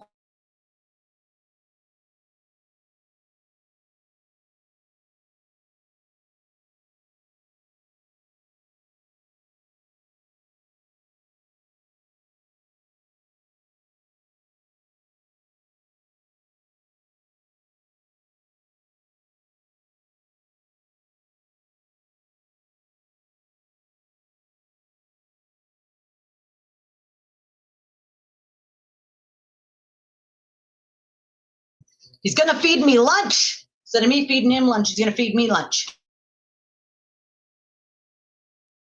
You know, I wouldn't be surprised. I don't have any information that he did, although he has made the allegation that Meredith did, which would lead me to believe that he did, and she just happened to be there. And he just needs her to blame it on because that's something he's done a lot. That's the only comment I've seen anything about Alan Jackson, but it wouldn't surprise me. He pretty much, and I want to throw this out there so people are aware, pretty much records everyone he has a phone conversation with. So if you've had a phone conversation with him, you can bet your ass that there's a recording in there somewhere of you. Why do you think it takes so long for them to get through his phone? The amount of blackmail and the amount of illegal recordings, wiretapping, that is in his devices is crazy. Absolutely fucking crazy. I would bet he yeah, he does. And if, I mean, I've known that for a long time. The fact that people didn't listen to me, I mean, that makes me sad because all of these other people could have avoided having these phone conversations with him if they just listened, if they just took the advice to just not, right? And that's, I think, what hurts me the most is I'm not a shitty person in the way where I hold grudges against people who said shitty things about me or believed him, because a lot of people come to me later on or have someone else come to me and say, hey, can you ask Elise to unblock me? Like, I would really like to apologize. And I do, because I'm not a person that doesn't understand how manipulation works. I understand, I've lived it, right? So I understand how manipulation works, and I understand how people could say and do things they wouldn't normally say or do because they were manipulated or brainwashed into doing it. I've lived it, okay? So I try not to hold grudges against people who believed him and just went with his bullshit, especially if they are now figuring out what's going on and they want to apologize, because there are so many more people that aren't going to apologize. So I have a lot of respect for people who do, right? Apologize. I have a lot of respect for people who do. Shut the hell up. Stop it. He did not. Dude, the dude has a brand new charger outside that he paid for with all of the money that he made from this, okay? And, well, he can't drive it because he doesn't have a license, but then sell your fucking charger if you need a ham. Like, for real. The dude makes plenty of super chats every time he streams, unlike my channel. I don't want to fucking even hear that, bro. I don't even want to hear that. He doesn't know what it's like to struggle, okay? To figure out how you're going to put groceries every week on the table, right? He has no fucking idea what that is like. So that's just absurd for him to say such a fucking thing. Like, give me a break, will ya? It's insane to me. Like, if they want to switch places with me and actually know what it's like to struggle and fight, you know, shitty people on both sides, like, be my fucking guest, all right?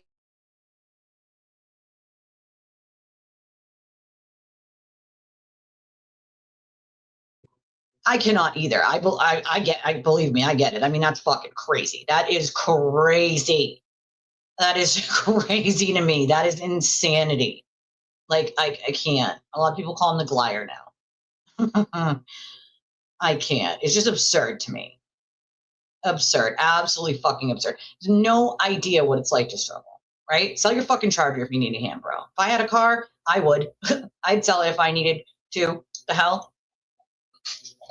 Of course he does.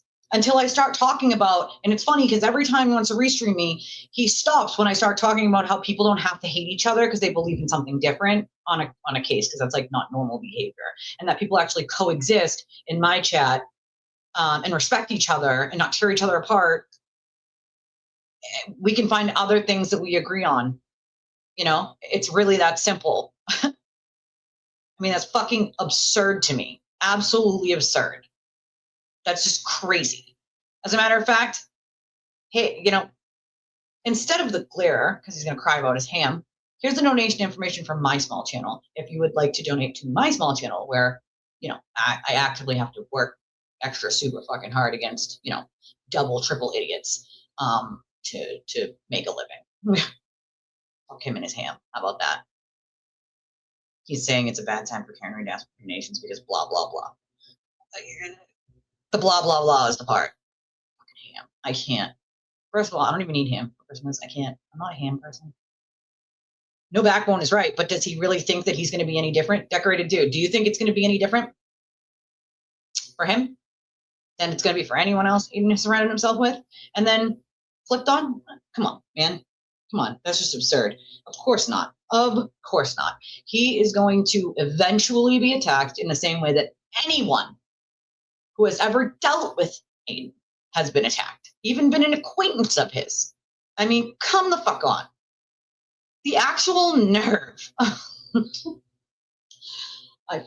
The actual nerve is what pisses me off. The actual fucking nerve. I can't. And he's very hateful. But again, that's what sells with the cult. So, like, you know, do that. It's being hateful that sells with those people. And that's really just sad, because if you watch those sort of hateful streams, you'll watch like super chat, super sticker, you know, Venmo, Cash App, super chat, super sticker, Venmo. And it's like, it's discouraging for people who are trying to stop that kind of hateful behavior to sit there and watch, because you're like, this is what people really want to see. Just, they want to be lied to constantly. It makes no sense. It makes no fucking sense to me at all. Literally none.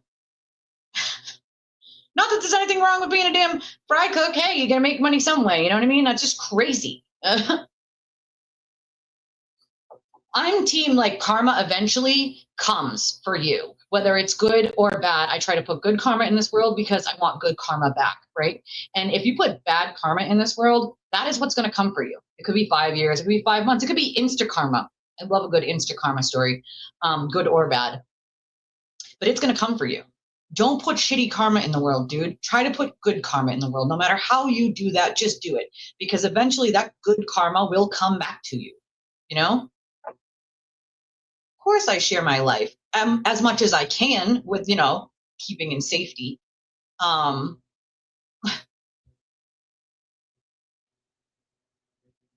Everything helps, of course. Every little bit helps, you know? But I mean, he could sustain his channel off subscribe, like memberships alone. I mean, that's crazy. Like that's insane. It's nutty to me. Like, come on, let's be fucking real here. We all know that that's ridiculous and absurd, you know? I mean, that's just gross. Like, I would never just make a channel just to like take, you know, orders from this guy or this guy to who to go after. I mean, that's crazy, you know? That's a damn good question, Decorated Dudes. I wish I could answer it. I wish. Well, that's the thing, right? I share very private things, not all of them, but I share because I feel like it's a way to connect with my audience, because I'm just a normal person, right? I'm literally just a normal person. Hold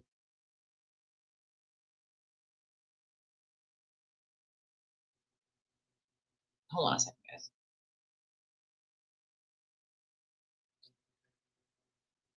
One second. I gotta.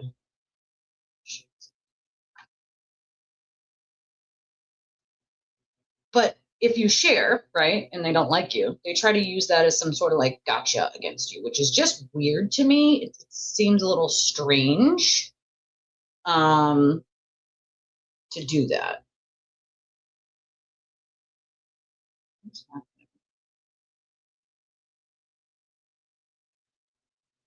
Is anybody having an issue with Venmo?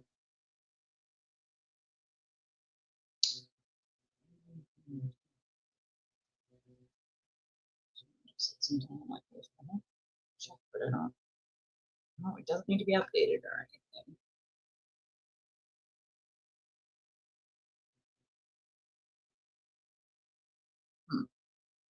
That's strange.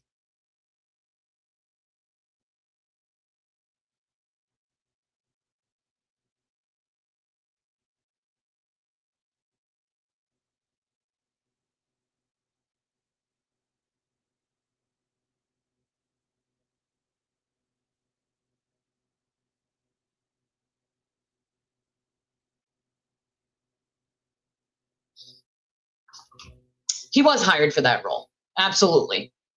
But they take, the little things in life that you share with people, that you choose to share with your audience and use it as some sort of gotcha.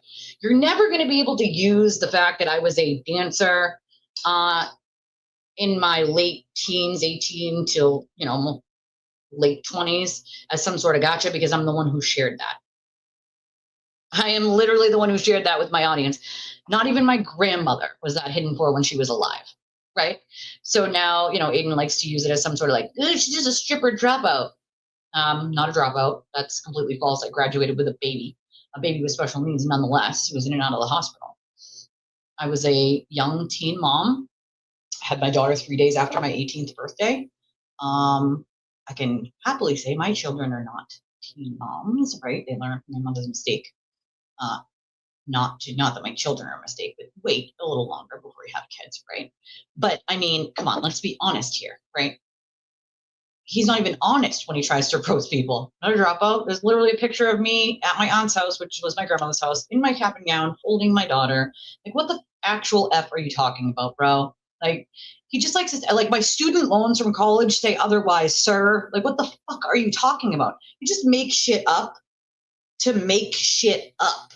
And that's the part that really gets me. It's like, if someone runs to him and goes, but she's a dropout, he just runs with that. Doesn't check to see if it's true, doesn't bother. He just says it if it's, says it like it's true. So, I mean, come on. Come the fuck on with it. You know what I mean? That's just ridiculous. But he just says shit,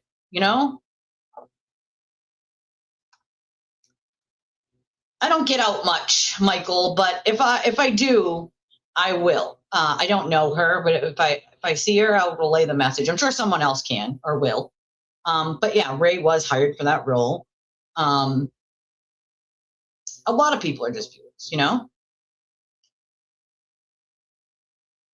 Lots of shenanigans. We call them shenanies on my show. We've renamed them shenanies. So if you guys hear me say shenanies and you guys are new here, it just means shenanigans. But there's lots of shenanigans happening. And I think the problem with it is it's not just the internet. And this is what people, I don't think, really understand, because a lot of people I'll see them say something like, well, these people should just log off that if they don't like what Aiden says. Like, it's not about logging off. It has absolutely not a single thing to do with logging off. This is people's real lives being affected. You can log off all you want, but they're doing things in real life, real death threats, real things, real, not just the internet, but real, right? It's not just something you can log out to. It's not something you can avoid or get away from, even if you weren't online, right? I require, as a content creator, to have account. I have to. Like, I can't not, right, have social media. I have to. I'm a content creator. Like, I can't, it's my livelihood, right? Well, he takes his cues from whatever Aiden says, and then, it gets recycled to him, and then recycled to the baker, and then recycled to whoever else wants to jump on that bandwagon, because then all the cult members, donate to the turtle, then they go to the Blair, and then they go to the baker, and then they go and that's why they do it, because it's rolling in the money for them. And it's like, I would rather have my integrity and tell the truth than the money. Does the money help? Yes, especially for a family. And most of you guys, just like me, are people who work paycheck to paycheck. Like, that's it. It's real simple. And a lot of you, like me, are disabled, right? A lot of you have chronic pain like I do. You might have heart problems like I do. You might have a lot of the same circumstances, small children, right? We all have lives in different circumstances. Who the hell is he or anyone else to judge anyone else's fucking circumstances in life, especially when their own lives are goddamn dumpster fires? This is apparently a hotel, by the way. Aiden says this is a hotel. It's very clearly not a hotel. This is set up as my studio. It is in an extra room we have in our house. Half of it is a playroom for my children and a game room. And the other half, this portion of the room, is my office/studio. I have a bedroom. My kids have a room, right? Yes, honey. Hold on.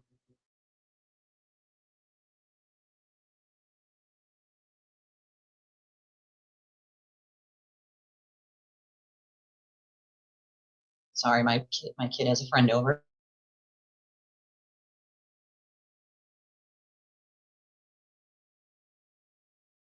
So, I share what I can with all of you. I would love a pink Cadillac. Pink Cadillac.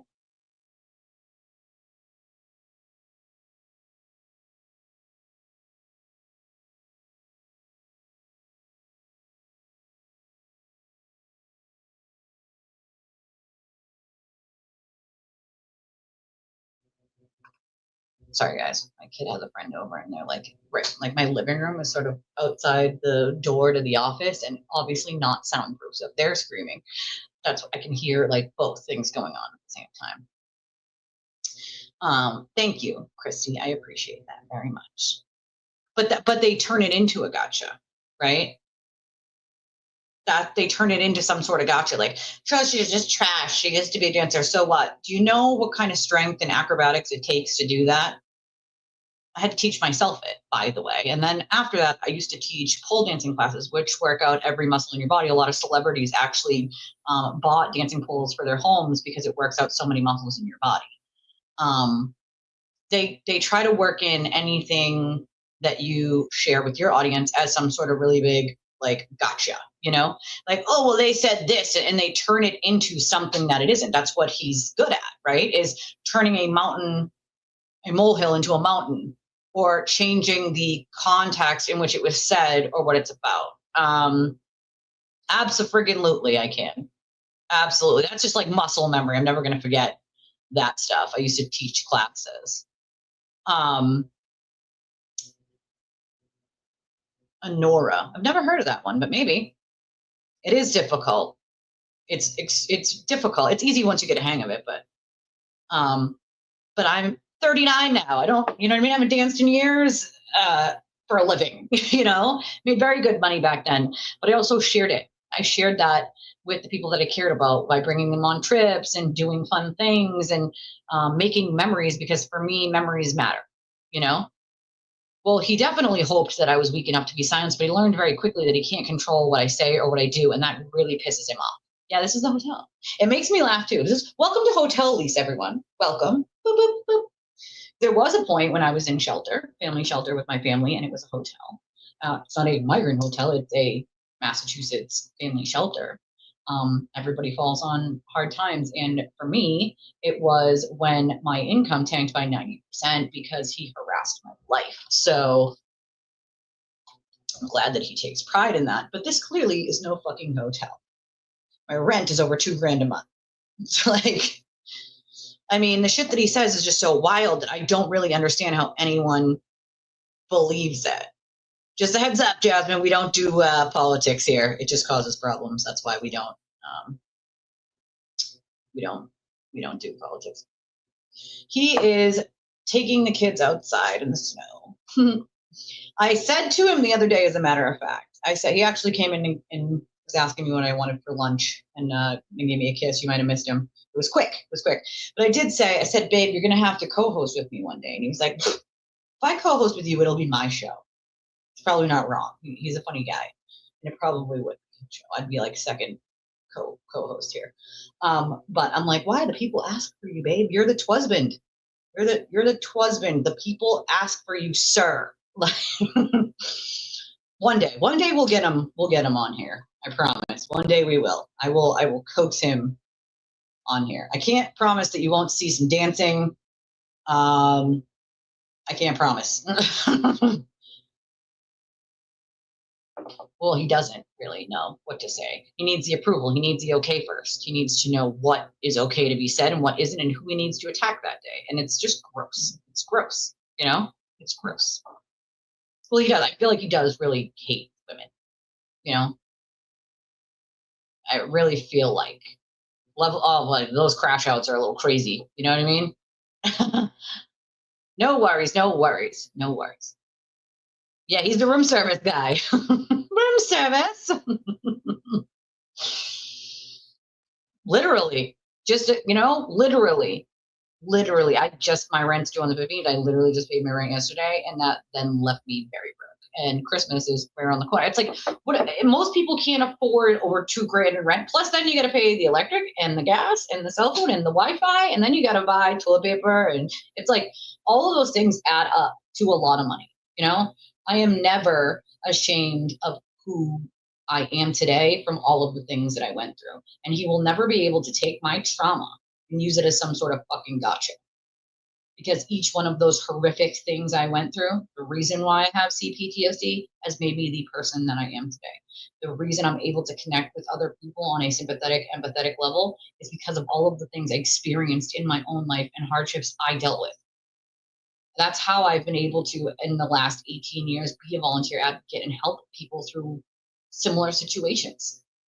And I will never be ashamed of the work that I did, because for 15 years before I ever did YouTube, I did my volunteer advocacy and helped hundreds of other families with hundreds of other things, right? And I never asked for a cookie, didn't want a fucking parade, right? I don't need a good job or a pat on the back. The thank you that those people get, the hug or the thank you that they give, the look in their eyes is enough to say, like, that's something that you want to continue doing, is helping people when there's no one else to help them, you know? Oh, I mean, a lot of it works with his followers because it's like brainwashing. It's cultish behavior. I mean, it literally is, you know? It literally is. Literally is. And it's sad. It's really, really sad. I know, right? I think the other thing that pisses me off is, like, listen, he tries to use me being like an addict 18 long years ago as some sort of gotcha. And it's like, buddy, I'm someone who sat in a jail cell for petty, possessing drugs, right? My life went full circle, and I went from someone who sat in a jail cell to someone who worked in a prison for the criminally insane and loved my job there, right? I do not apologize for having my life go full circle. I loved working at the prison. If I was in tip-top physical shape, I would go back in a heartbeat, but I'm not. I have a lot of health issues and a lot of really serious ones that I don't always talk about, because that's my personal journey, right? I share what I can with you guys, and some of the other stuff I keep to myself because it's between me and my family, and I share what I can, and some things are just, it is what it is. It's my hardship, my pain. And privately, I share with people that I care about, because some people I know go through the same thing, and it's nice to have that sort of support, especially when it's a health issue. Not everybody has the same health issues, and some are rarer than others, so it's nice to sort of have other people to talk to about it privately. But he doesn't get to judge me on things that A, he doesn't know, and B, I will never apologize for coming full circle in my life, ever.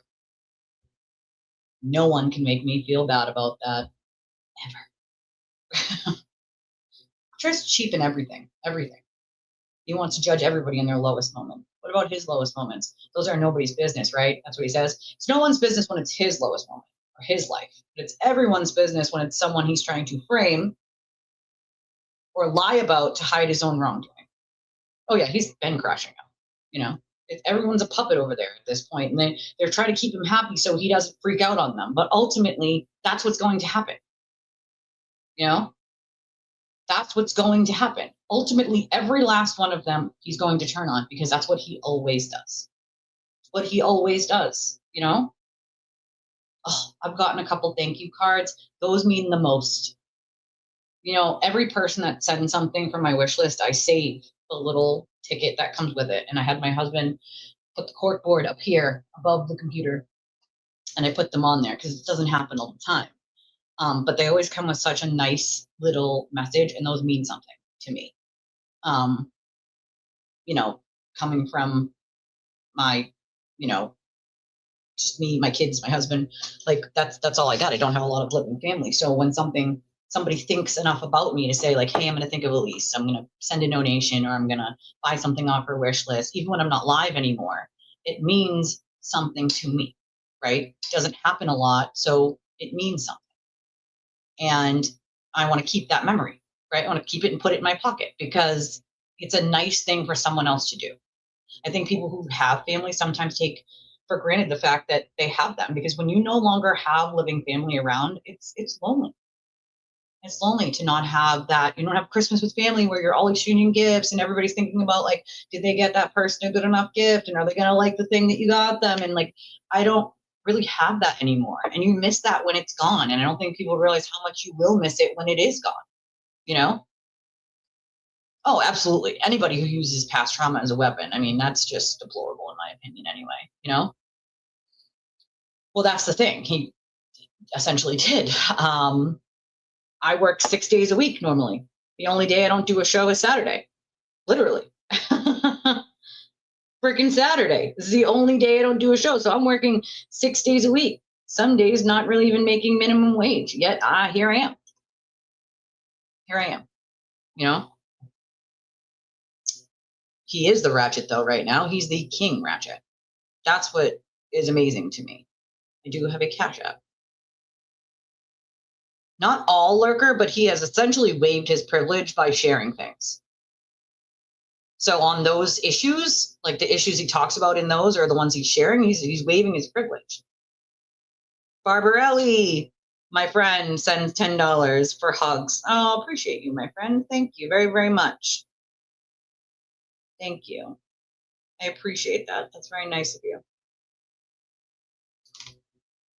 I mean, 60 days in jail. I did more than 60 days in jail over 18 years ago, and I didn't cry. He sure did. You know? He's certainly looking at some serious issues now if he keeps going the way he's going. And it's like, but everything, and I feel like most people sit there and judge the people that he goes after, but they never, ever, ever. And I saw a lot of this when I dealt with it, right? Even people who knew, and this is the part I think that bothered me the most, right? Even the people who knew that it was bullshit, that a lot of the shit he was saying he was just fucking making up or it was a lie, like even though they knew he was attacking me because I didn't lie for him and he got caught in his own lies, would not come out and say something because they were so afraid of him turning on them. And then some of those people who knew the truth then turned around and spewed out his lies as well, knowing they were lying instead of backing me up, because that's how afraid they were. Instead of saying, like, I know this is a lie, they then perpetuated the lie that they knew wasn't true. It's like, it starts to make you wonder, how does it get to that point? How do people get so low that they get to the point where they're willing to ignore what they actually know to be true, to make something up? Let me ask, where the hell is Deanna Corby in all this? Where the hell is she? She was Meredith's, one of Meredith's closest friends. Where the hell is she? Clearly, she has sided with Aiden for no real reason. And I could have saw that coming a long time ago. A real long time ago. Why? Oh, that's right. Because her and Lauren blamed me for the pictures that she took of Lindsay at the Halloween party. They blamed me for them. I didn't even know they existed. So Deanna took pictures of Lindsay at that Halloween party and sent them to Lauren. I had no idea those pictures existed until all of a sudden I was being blamed for pictures. No idea they existed, had no idea what people were. I didn't even see them for weeks after I was blamed. And I'm being attacked online by him, by other people, that I took these pictures. No, I didn't even know they existed. Come to find out, when I saw them, I could see where the person was sitting. I was at the first table and I sat for no more than 3 minutes. The person who took it was at the second table because it was right on the edge of the dance floor and you could see from the position they're sitting where the tables are. There was only 2 people in that entire place that got the call from Lauren like I did to know what was going on ahead of time. And there was only one person sitting at that table, basically sitting the whole time, and that was Deanna. So she took pictures of Lindsay and sent them to Lauren during the 2023 Halloween party, and then blamed me and let Aiden and everyone else attack me for it for 7, 8, 9 months until I publicly said, I know who took them, and I'm just going to tell everyone if they don't want to do it.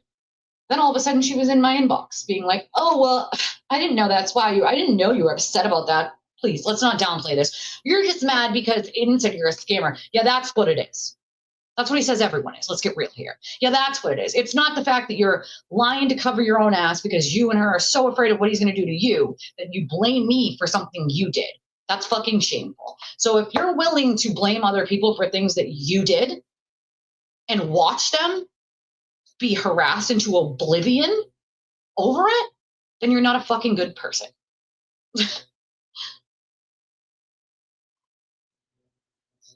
Yeah, we showed them earlier. You'd have to go back, but we showed Betero sort of being pissed off about the Ghetto Mellow account.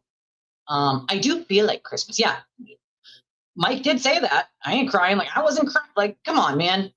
You know? Who in the chat? Wait, did I miss who? Who is who in the chat? Not all, though. But that's the thing. Anything he's sharing and then gets put on the internet in the text of like whatever that text is talking about, essentially could be decided in court that it's waived because he is sharing the communications. The lawyer isn't the one that waives the privilege, it's the client, and the client is waiving the privilege by sharing them. I listened to most of her. She's probably watching. Barbara Ellie, she's probably watching, I'm guessing.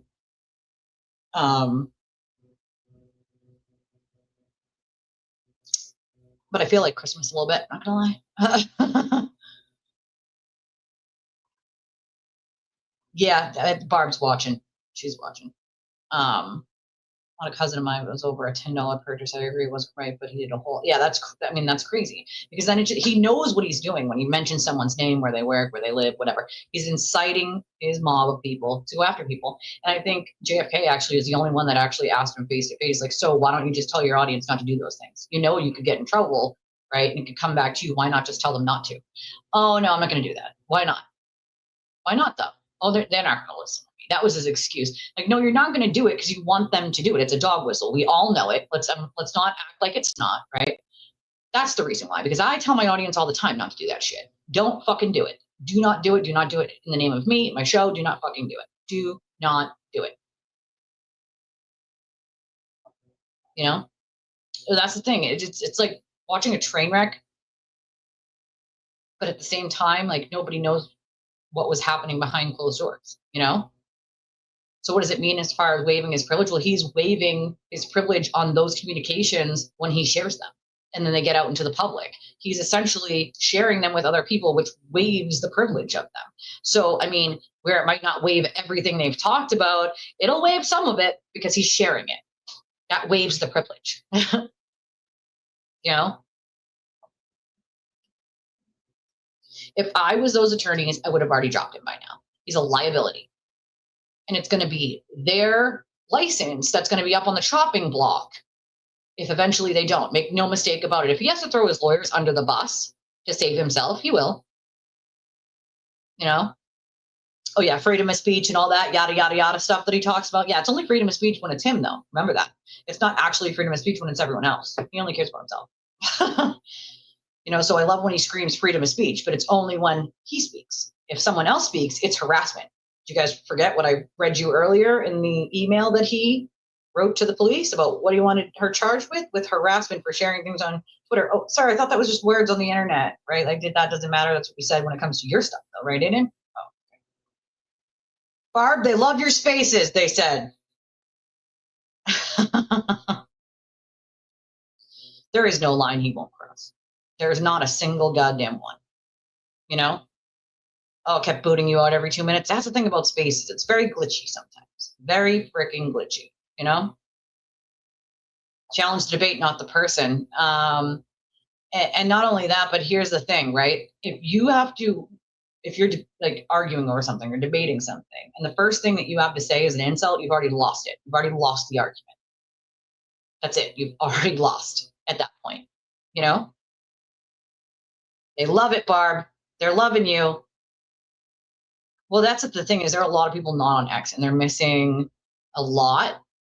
And that's why I'm sort of trying to fill in the gap on a little bit of it so that you guys will, you know, sort of understand why there's a lot of people even who support Aiden that I assume is just not paying attention on X or just aren't on there. Because if you were, you could see where the lies are being debunked. And that's sad. But to be fair, I knew they were. They've lied about a lot. And it's all for the name of money, you know?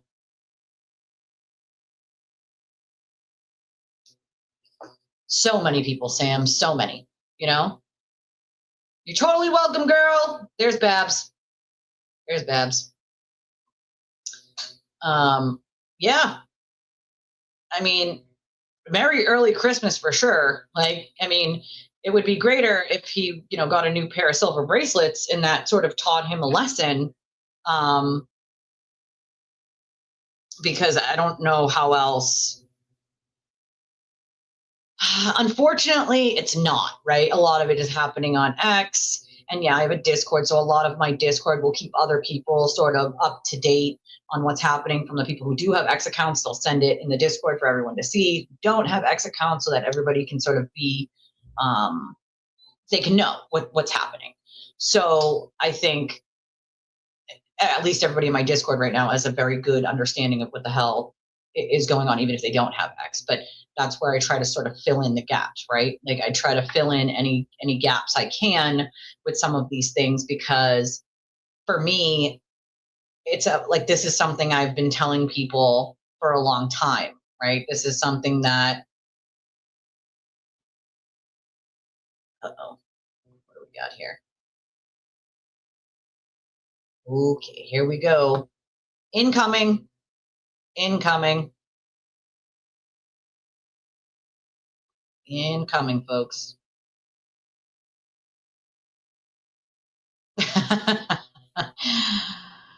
I mean, my Discord's pretty good.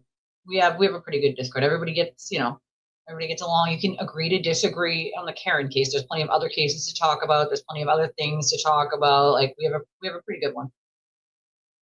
All right, let's see. Okay, so incoming text message.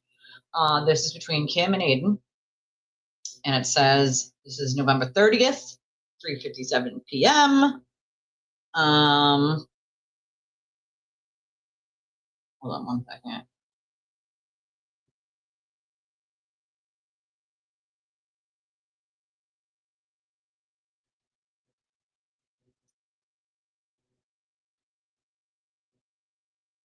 I can hear my neighbor's baby.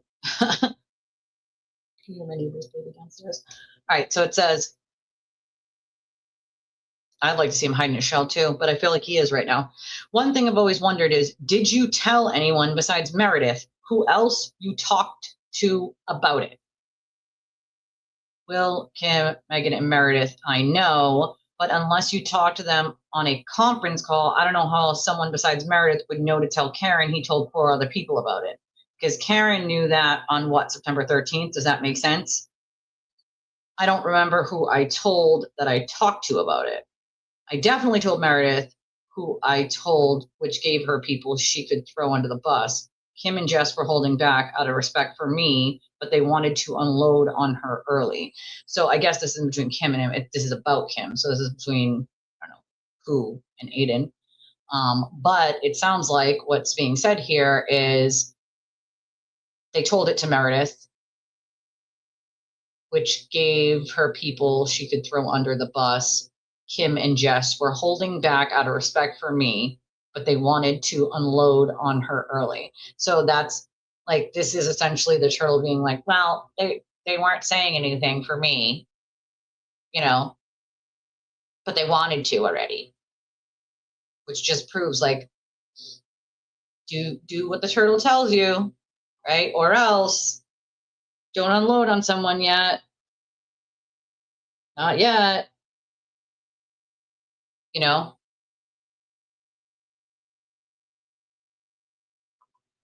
It's just amazing to me that people don't see the bigoted BS that, I mean, Aiden's also just been that way for a really long time. It's bigoted in a lot of things, not just race, as we can see with the Ghetto Mellow account, but in various other things, he very clearly does not have a love for women. Although I do think, in my humble opinion, he clearly has some sort of weird sex addiction or something. Because dude has some serious issues, right? Like, bottom line, dude has some very, very serious issues. But this is who he's always been. This is not new. And I feel like this whole idea that all of a sudden this must be new, it is not. It's not. Oh, here's the screenshot right here of Auntie Deb talking about going by Olivia's house and using the N-word. And yeah, a lot of people get used by him, but Shannon, I honestly think most of it is out of fear. I've had a lot of conversations with people afterwards about why they said or did what they did on behalf of him. And most of it boils down to fear. Most of it boils down to fear. Most of it is, I was afraid that if I didn't, he would come after me because he made veiled threats or direct threats, or said he would do this, this, and this if I didn't, which is called blackmail, folks. And that's what it boils down to, is fear. But fear is just for a moment until you do the thing that you're afraid of, or you face the thing that you're afraid of, right? If you let fear control you, that takes over.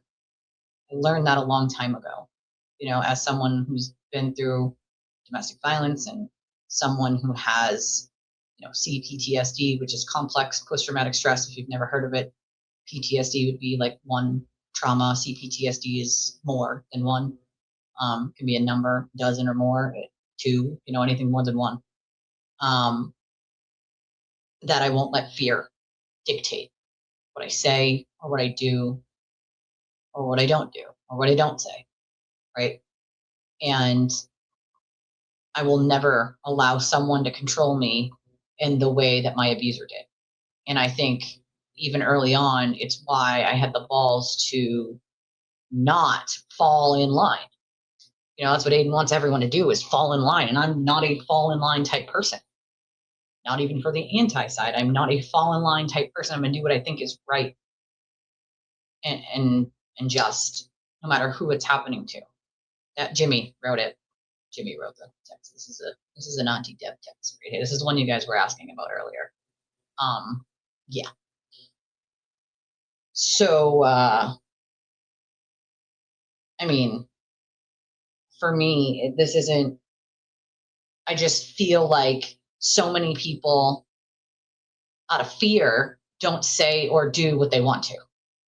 You know what I mean? They just don't. They really don't. They don't say or do what they want to because they're afraid he's going to come after them. And I mean, yeah, it's a valid reason. It's a valid reason. But you have to weigh the good with the bad. If you were to speak up, how many people would you save from being victims? I could not live with my conscience if I didn't say anything and then more people were victimized. It's just the way that my brain operates, and I understand that not everybody else's brain works that way. It's the way my brain works. I overshare on purpose because I feel like I want other people to understand. It's just the way my brain works, right? But I do the best that I can to make sure that people have the correct information so that they don't fall into that same trap. There's a reason why I share with people the stuff that people say to me when they've jumped out of the cult. Not necessarily who shared it with me, but the things that they say, because there's a pattern of people saying like, I'm sorry, I just fell in with all of it. I didn't even really think to go to you or ask a question, or even, I didn't even give you the time of day because he said you were bad. So that meant you were bad and I just needed to listen, right? And that just goes to show the level of brainwashing it takes for someone to listen to some random dude online who says everyone except him is bad. Everyone except him is a drug addict. Everyone who except him is a scammer. Everyone except him is a bad person. Everyone except him does X, Y, and Z. When in reality, all of the things that he is accusing everyone else of doing are the things that he's trying to hide, which is why he's attacking the people who know that he is doing these things, right? Like, that's what he's trying to hide. And I don't quite get at this point, like where we are now, where we are today, with 2,892 people listening to this live stream right now. Okay, 2,700 of them on Twitter alone. Why anyone believes a fucking word out of his mouth? Why? Because I still see people defending the indefensible, the absolute indefensible. The absolute indefensible. I don't get it. It doesn't. We've cracked the 2,900 mark, right? So now we're at 2,900 people watching this live stream right now. And I hope that some of you have at least learned something today. Some of you have learned, like, this is not a good person you want to be around. This is not a person who cares about anybody but himself. He doesn't have the capacity. Narcissists do not have the capacity to care about anybody but themselves. He cares about himself. He cares about his money. And screwing anyone he can and throwing anyone else under the bus he can to get what he wants. And it doesn't matter who it is. And if he didn't show you that when it came to Karen Reed, who was his cash cow, then I don't really know what else to tell you. If you haven't picked up his patterns on the things that he does with every victim or every person that he falls out with, he does the same things over and over and over and over and over, expecting a different result, then you're never going to see it. Ever. If you're not seeing it now, then you're being willfully ignorant on purpose. If you can't see how many people he's hurt and victimized, then you're being willfully ignorant on purpose. And willful ignorance, in my opinion, is no longer a goddamn excuse when it's all there in front of you. His thing has always been to tell people, you didn't see what you saw and you didn't hear what you heard. And that's what he does. He spins it around into, nope, that's not what you heard. That's not what you saw. What you really heard is this. And then people buy it. Hook, line, and sinker. And that's exactly what happened. He's in the back end, texting them, calling them, threatening them, telling them what to say, telling them what to do. And no one else sees that. Well, I'm telling you that's what's happening. I've been telling you that's what's happening for 2 years. And Meredith has been showing you with these screenshots, and a couple other people have been showing you with screenshots, but I've known it all along. Why? Because the victims come to me with the same shit, right? And I may not always be able to share those things with you guys, but I tell you about them. I tell you what I can share, right? And it's all the same shit, the same phrases, the same behavior, over and over and over. That's a good question. I don't know, Mandolin Win. That's a damn good question. Still to keep him happy, that's why. To keep him happy. So that he doesn't attack. If you say nothing, then that leads him to believe you're against him. So you got to say something. You know what I mean? That's what happens. You know, it's literally what happens. If you stay silent, then, oh, you must be against him. You know, it's a conspiracy in his eyes. Everybody must be against him if you didn't praise him 2,500 times a day. Narcissists need to be constantly praised. They have an ego the size of the UK. All right? They have to be constantly praised. They have to tell everybody how constantly awesome they are. I'm the best. I'm awesome. I'm Jesus level. Like, they have to. You find that with a lot of cult leaders as well. They need constant praise, and they need to constantly praise themselves to feel adequate because they're very, very insecure. I don't need the turtle to applaud me to know who the fuck I am. I don't need anybody to applaud me to know who I am. I know who I am. And it took me a long time to figure that out, right? But I've known for a very long time who I am, and I don't need anyone else to tell me. Unfortunately for him, that's not the same. He's very insecure, and he needs people to tell him he's awesome. He needs to hear it. He needs to have it applauded. He has to bolster achievements to make them sound larger than they are on purpose. That's his whole thing. And if you're willfully ignorant to that, then nothing's going to wake you up. The only thing that's going to wake you up at that point is when he attacks you and lies about you. And then you're going to have to reevaluate. Then you're going to be like, oh, shit. Oh, shit. If he could lie that easily about me, what else was he lying about? And then you start to reevaluate everything that's been said to you, every bullshit line you bought. And you go back and you look for evidence. And you start to figure out, he'll even contradict himself in a fucking sentence because he can't remember his lies anymore. There's too many. Can't keep up with them. They're catching up to him.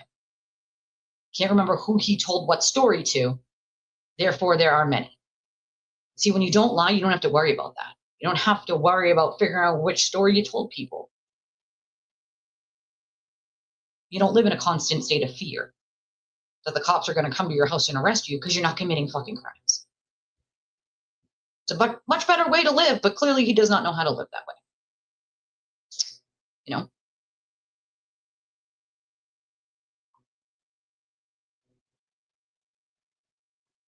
I mean, I can't blame them. She lied to them all. And it's like, this is where I like, if it's going to cost me money, and it does, right? To not lie, then so fucking be it. It's cost me a lot. It's cost me a lot. But I refuse to sit here and just say shit, just to say shit. Either is or it isn't, right? It's right or it's wrong. I'm not going to say shit just because the anti side thinks that I should. I'm not going to say shit because the non-anti side thinks that I should. I'm not going to pander to fucking anyone. I don't give a shit. It's wrong to happen to anyone. The piling on is wrong. We can't say it's wrong for it to happen to the witnesses, but then say it's fine to happen to someone else. It's not right happening to anyone at all, period. These are people's real fucking lives that are being messed around with. Also, the turtle can lie and collect his donations. The amount of money people just send him, it boggles my mind. Like, what, you like being lied to? That's what it indicates to me, is that you don't actually want to hear any truth. You don't want to support people who are willing to stand up. And that's another problem, is a lot of people aren't willing to stand up because they don't feel that kind of support, right? They don't see it. They don't see it happening. And so they're like, why would I? Why fucking would I? You know what I mean? There's so many reasons why people don't stand up, and part of it is fear, part of it is being attacked in their real lives, their children, their families, the lack of support for them, like the whole rigmarole of reasons why. But they see what comes from his show, and then they see what happens to people that speak up, and they're like, no, I don't want to do that. I don't want to fucking do that. You know, it's unfortunate, but there's no, you know, you're not winning anything by speaking up and telling the truth. As a matter of fact, you lose quite a bit. I'm living proof of it. You lose quite a bit if you're willing to speak up. It's unfortunately the truth. It just is. You know?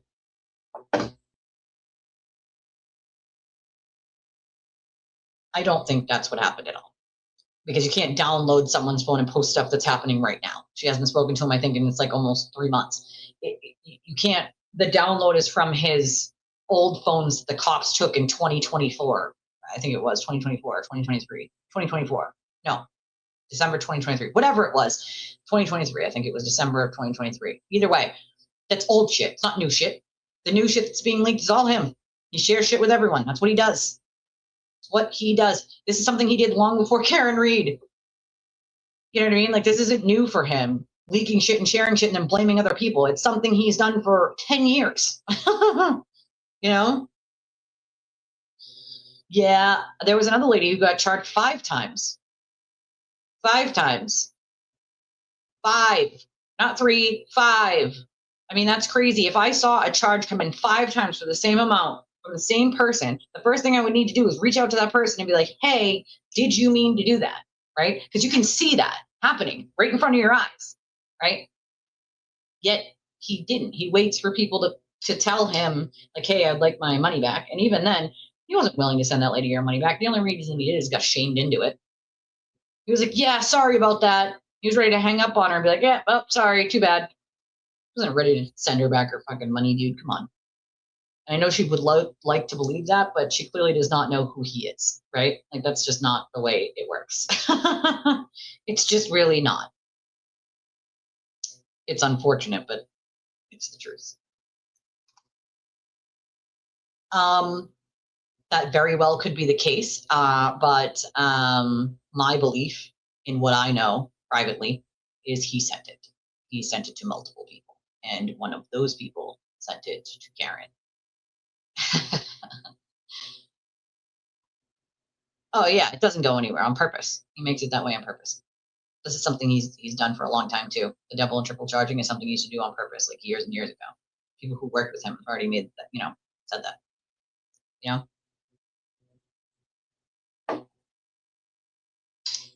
He is the one who sent it. He sent it to other people to listen to because he recorded it. Okay, he was there. He's the one who recorded it. He sent it to other people to listen to, and one of them got a conscience and sent it to Karen and told her first, then sent it to her. That's what happened. And it's like, he can't have people know that because then he couldn't blame everyone else for getting out, right? But the ultimate point is, why did he record? Well, because he records everyone. That's what he does. That's not a secret. That's something that he openly will tell you, that he records everyone. It's just fine. It's totally fine until it happens to him. And then it's not totally fine, right? Then it's a crime. It's a crime anyway, bud. But come on, really. Meredith posted her location earlier, which showed exactly where she was at the time she recorded it. Now, I know with Androids, it shows your location. So I can go back into my Google and show all my locations for every single day, which is mostly home, obviously, but it'll tell me where I was at any day.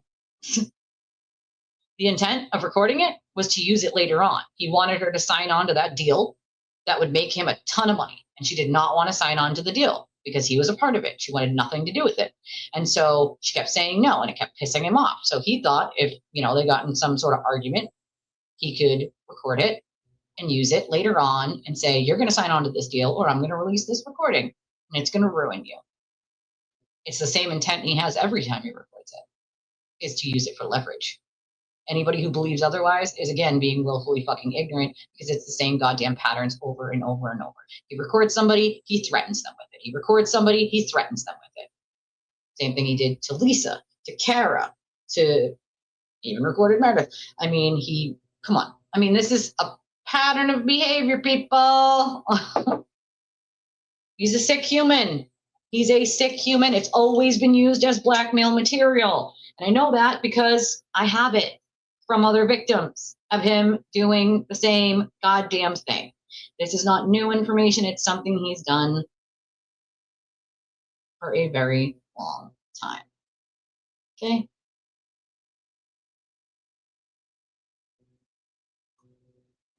Oh, I'm sure. I mean, there's so many more too, like thousands. I don't know. He doesn't need a defense fund. He's paid off all his legal bills. Anybody who believes that he actually paid another $100,000 to Mark Federer is fucking insane. He didn't pay another $100,000 to Mark Federer. Let's get the hell out of here. Telling people that his legal bills doubled to like $500,000 since fucking July is the most absurd thing I've ever heard in my life. And the fact that he said he had to hire experts, you're hiring experts for witness intimidation. I saw a bunch of other attorneys call him out on that too. Like, no, you're not. You're not hiring any experts for a witness intimidation charge that you agree you did. You're just arguing about whether it was First Amendment or not. That's the only argument. He's not saying he didn't do it. He's saying he did it. The argument is it First Amendment or not? And the funny part about that is Judge Krepp already decided it wasn't. Or maybe it was Judge Julian. Judge Julian already said it's not First Amendment. It's in the damn thing where they tried to file a motion to dismiss already. And the judge was like, these ones, okay, cool. And he dismissed some of them. But these ones are not First Amendment and explained exactly why they're not First Amendment.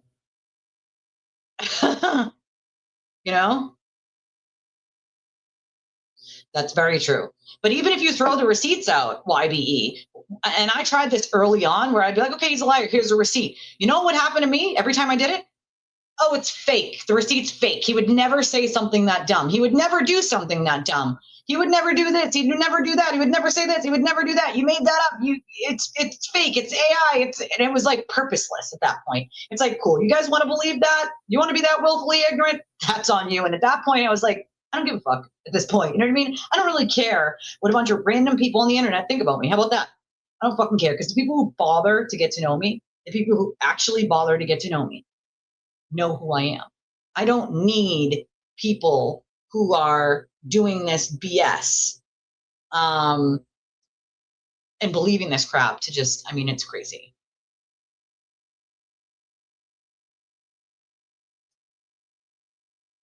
Aw, Deidre sends $10. Thank you, Deidre. I appreciate you, my friend. She said, just cuz. Thank you, Lisa. No, thank you, Deidre. I appreciate that. Was very nice of you. Thank you. Willfully ignorant. That's the only phrase I feel like I can use at this point is willfully ignorant. There is almost 3,100 people watching this stream right now, over 2,900 on Twitter alone. Do you guys all really think that this isn't a pattern of behavior of his? Well, that he does get it's to get them to feel bad so that they'll, send him more donations. Like it's everyone else's fault, A lot of people do it for free, but they also do it for some sort of clout. You have to remember that. Yeah, what he does is he promises them as content creators that all of his people will go over and pay them during their shows, which is true. That's what happens, Oh, I'm 1,000% confident he did. That's what he does. Oh, she definitely did it for free. She did it because she was already in some sort of whatever kind of relationship with him. You know, I mean, come on. It's for something. You know what I mean? You're getting something. You might not get money, but you're getting something out of it. And a lot of the time, I found this, it's clout. It's literally clout. And it's because these people are missing something in their lives, looking for something to belong to. And the movement was something that they thought that they were doing good on, something that they could help out in, and something that they were actually doing good. So like they wanted to be a part of this. This is, you know, something they wanted to be a part of. The problem with that is it was never about for him. It was never about any movement or anybody. It was about him solely and the money. That's it. It's all it was ever about. And unfortunately, too many people fell for that. A lot of people just wanted clout. They wanted a good old pat on the back from him, a good job, a good little doggy. And I mean, they can deny it all they want, but people later on who have come to me have spilled the beans, essentially, where it's like, I don't know why I just did it. And I don't know why I just believed him. And I don't know why I just did what he asked when he asked me to do it. I just did, right? There are numerous people who literally gave up their careers as sources who he then outed the source. So the source then got fired from their job, their career that they'll never work in again, because he has no problem throwing a source under the bus. My sources know that I would never throw them under the bus. That's crazy. That is crazy to think someone who claims they're a journalist throws sources under the bus. That's nuts, dude. Who the hell would trust you at that point? I wouldn't trust you with a 10-foot as far as I could throw you. Get the hell out of here, you know? She wants no part of those people, you know? Fuck around and find out, right? This clown show's about to end at some point. You know, how many clowns can you fit in the clown car? At this point, 57 clowns got out of that clown car. How many more are in there? How many more do you got in there? You know, how many? I don't know. Orbiters, that's kind of a good, I mean, we call them flying monkeys, right? For narcissists, they're calling flying monkeys. And that's what you call people who surround a narcissist and help them do their dirty work and help them victimize people because they've been sort of controlled and brainwashed into doing it themselves. Those are called flying monkeys. You can look it up. It's an actual term, flying monkeys. I kid you not. Oh yeah, they've been taught that, and we record you. It's totally okay. Journalists do that. Newsflash: journalists, when they record something, ask permission and tell you they're doing it first. They don't secretly do it. Just FYI for all the people I've seen say that before. That's not a thing. Journalists don't pretend that they're not recording you and then secretly record you. They make it very known that they're going to, and they have to ask permission, and then they'll put it right on the table in front of you. So you know you're being recorded. That's what a real journalist does. They don't secretly record you. That's not how it works. Unless you're doing undercover journalism and you're out in public and you have like a hidden camera on you. That's like a completely different type of thing than getting on the phone with someone, using a third phone to like record a phone call. That's not, and also every single one of the times he's wiretapped someone, it's not an audio. The original is a video. Just make that known in your brain. It is not an audio. Every single one of them originally is a video. Why? Because he uses that third phone and puts it on video to audio record the whole thing. That's why. So exactly, sources are sources for a reason, kept off the record for a reason. Not so that later on you get pissed off at them and they didn't give you what you wanted or they didn't agree with you, that you can burn your source. That's crazy. Can't watch all his shows and not see his lives. First you cringe, forgive grace. He does it again and again, can't not see it after a short while. Well, that's the problem, is there's a lot of things that they ignore outright and make excuses for. But that's part of like the brainwashing process, is to make those excuses for that leader, that anything they do can be excused away by something. And what happens is all these people will make excuses for him, and then he'll see it on X or Facebook and he'll clutch on to one of the excuses that makes sense and he'll use it. I knew that's how he was operating a long time ago, when he used an excuse that I gave. You know, then he used it and I was like that was not how, like, because I know the real truth of what it was. So then when he started using that excuse only after I said it, I was like, oh shit, that he's waiting for someone to give him an excuse and then use it. Like, I can't. It's insane. It's insane. Yeah, he has used that as an excuse, but the problem he's going to have now is he can't go back to telling the court. He was sued many times before all of this. And he used to win these suits by going in and being like, well, I'm an opinionist. It's my opinion. So you can't sue me for my opinion, which is true. right? But he has made a grave mistake now by screaming from the rooftops that he's a journalist, because journalists follow ethics, right? They check information, they check sources, they reach out to the source of anything they're doing a story on. They have to reach out to that person and see if they can get comment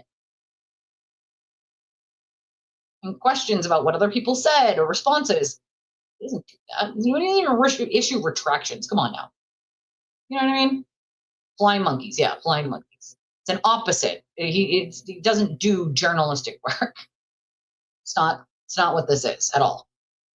No mainstream media wants to touch him because he acts like a, and for instance, Court TV didn't want to have him on anymore because he was calling Julie Grant's executive producers the C word. He burns his own bridges. He burns his own bridges. He does it to himself and then complains when other people get that opportunity that he squandered and threw away on his own. Then he gets all jealous and upset, like he did when Nick Rocco got on Court TV. And then he said, Nick, you're not going to go on Court TV. If they won't have me on, then you shouldn't go on either. And you should tell them if they're not going to have me on, then they're not going to have you on. What? Like, what? Come on now. Stop it. Stop it.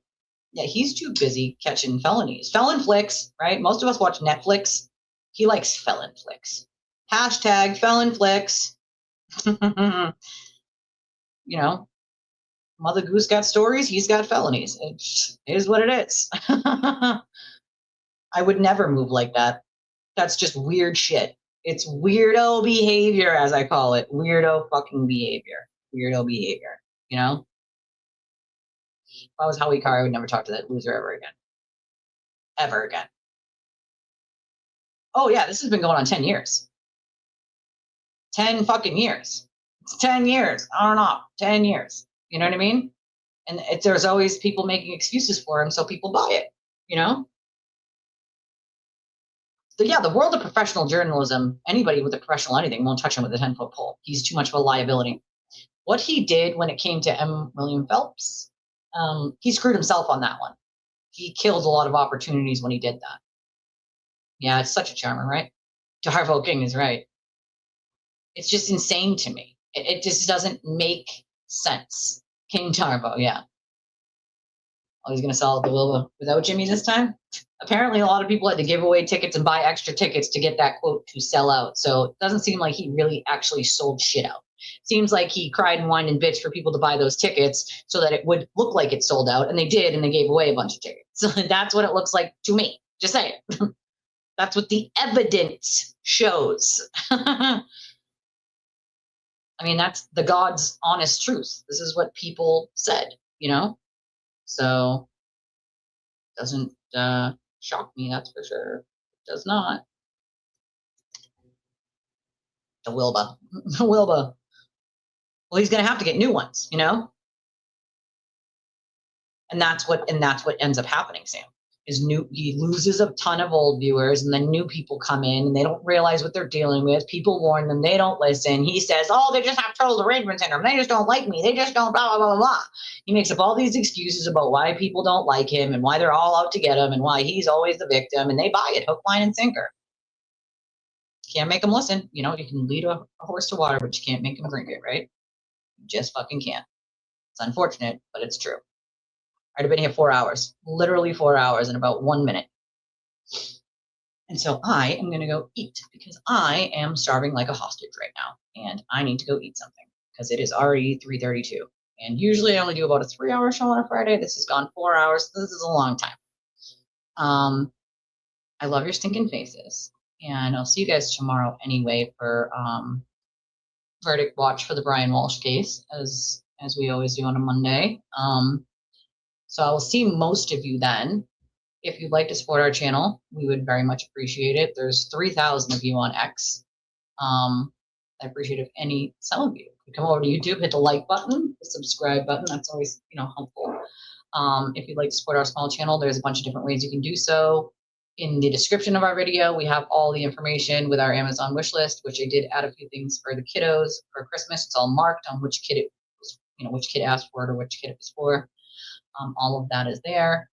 And then we have, the most direct routes, Venmo, Cash App, PayPal, Revolut, PayPal. You'll see, like, when you type in the email, it'll go to Wicked Pearls. That is my PayPal. And then we have a link in chat that goes, you can use debit or credit for that. And then we have, your super chat, super stickers, or when the video is over, it's a super thanks that actually goes in the video. And your memberships, which make sure you get your memberships before Christmas Eve for our members only pajama party live stream. I love your stinking faces. Everybody have a good rest of your day. If I get any donations when I'm not live anymore, I'll just read them tomorrow. And remember, you can always remain anonymous. Everybody have a good Sunday. Stay out of the snow and the cold. Bye.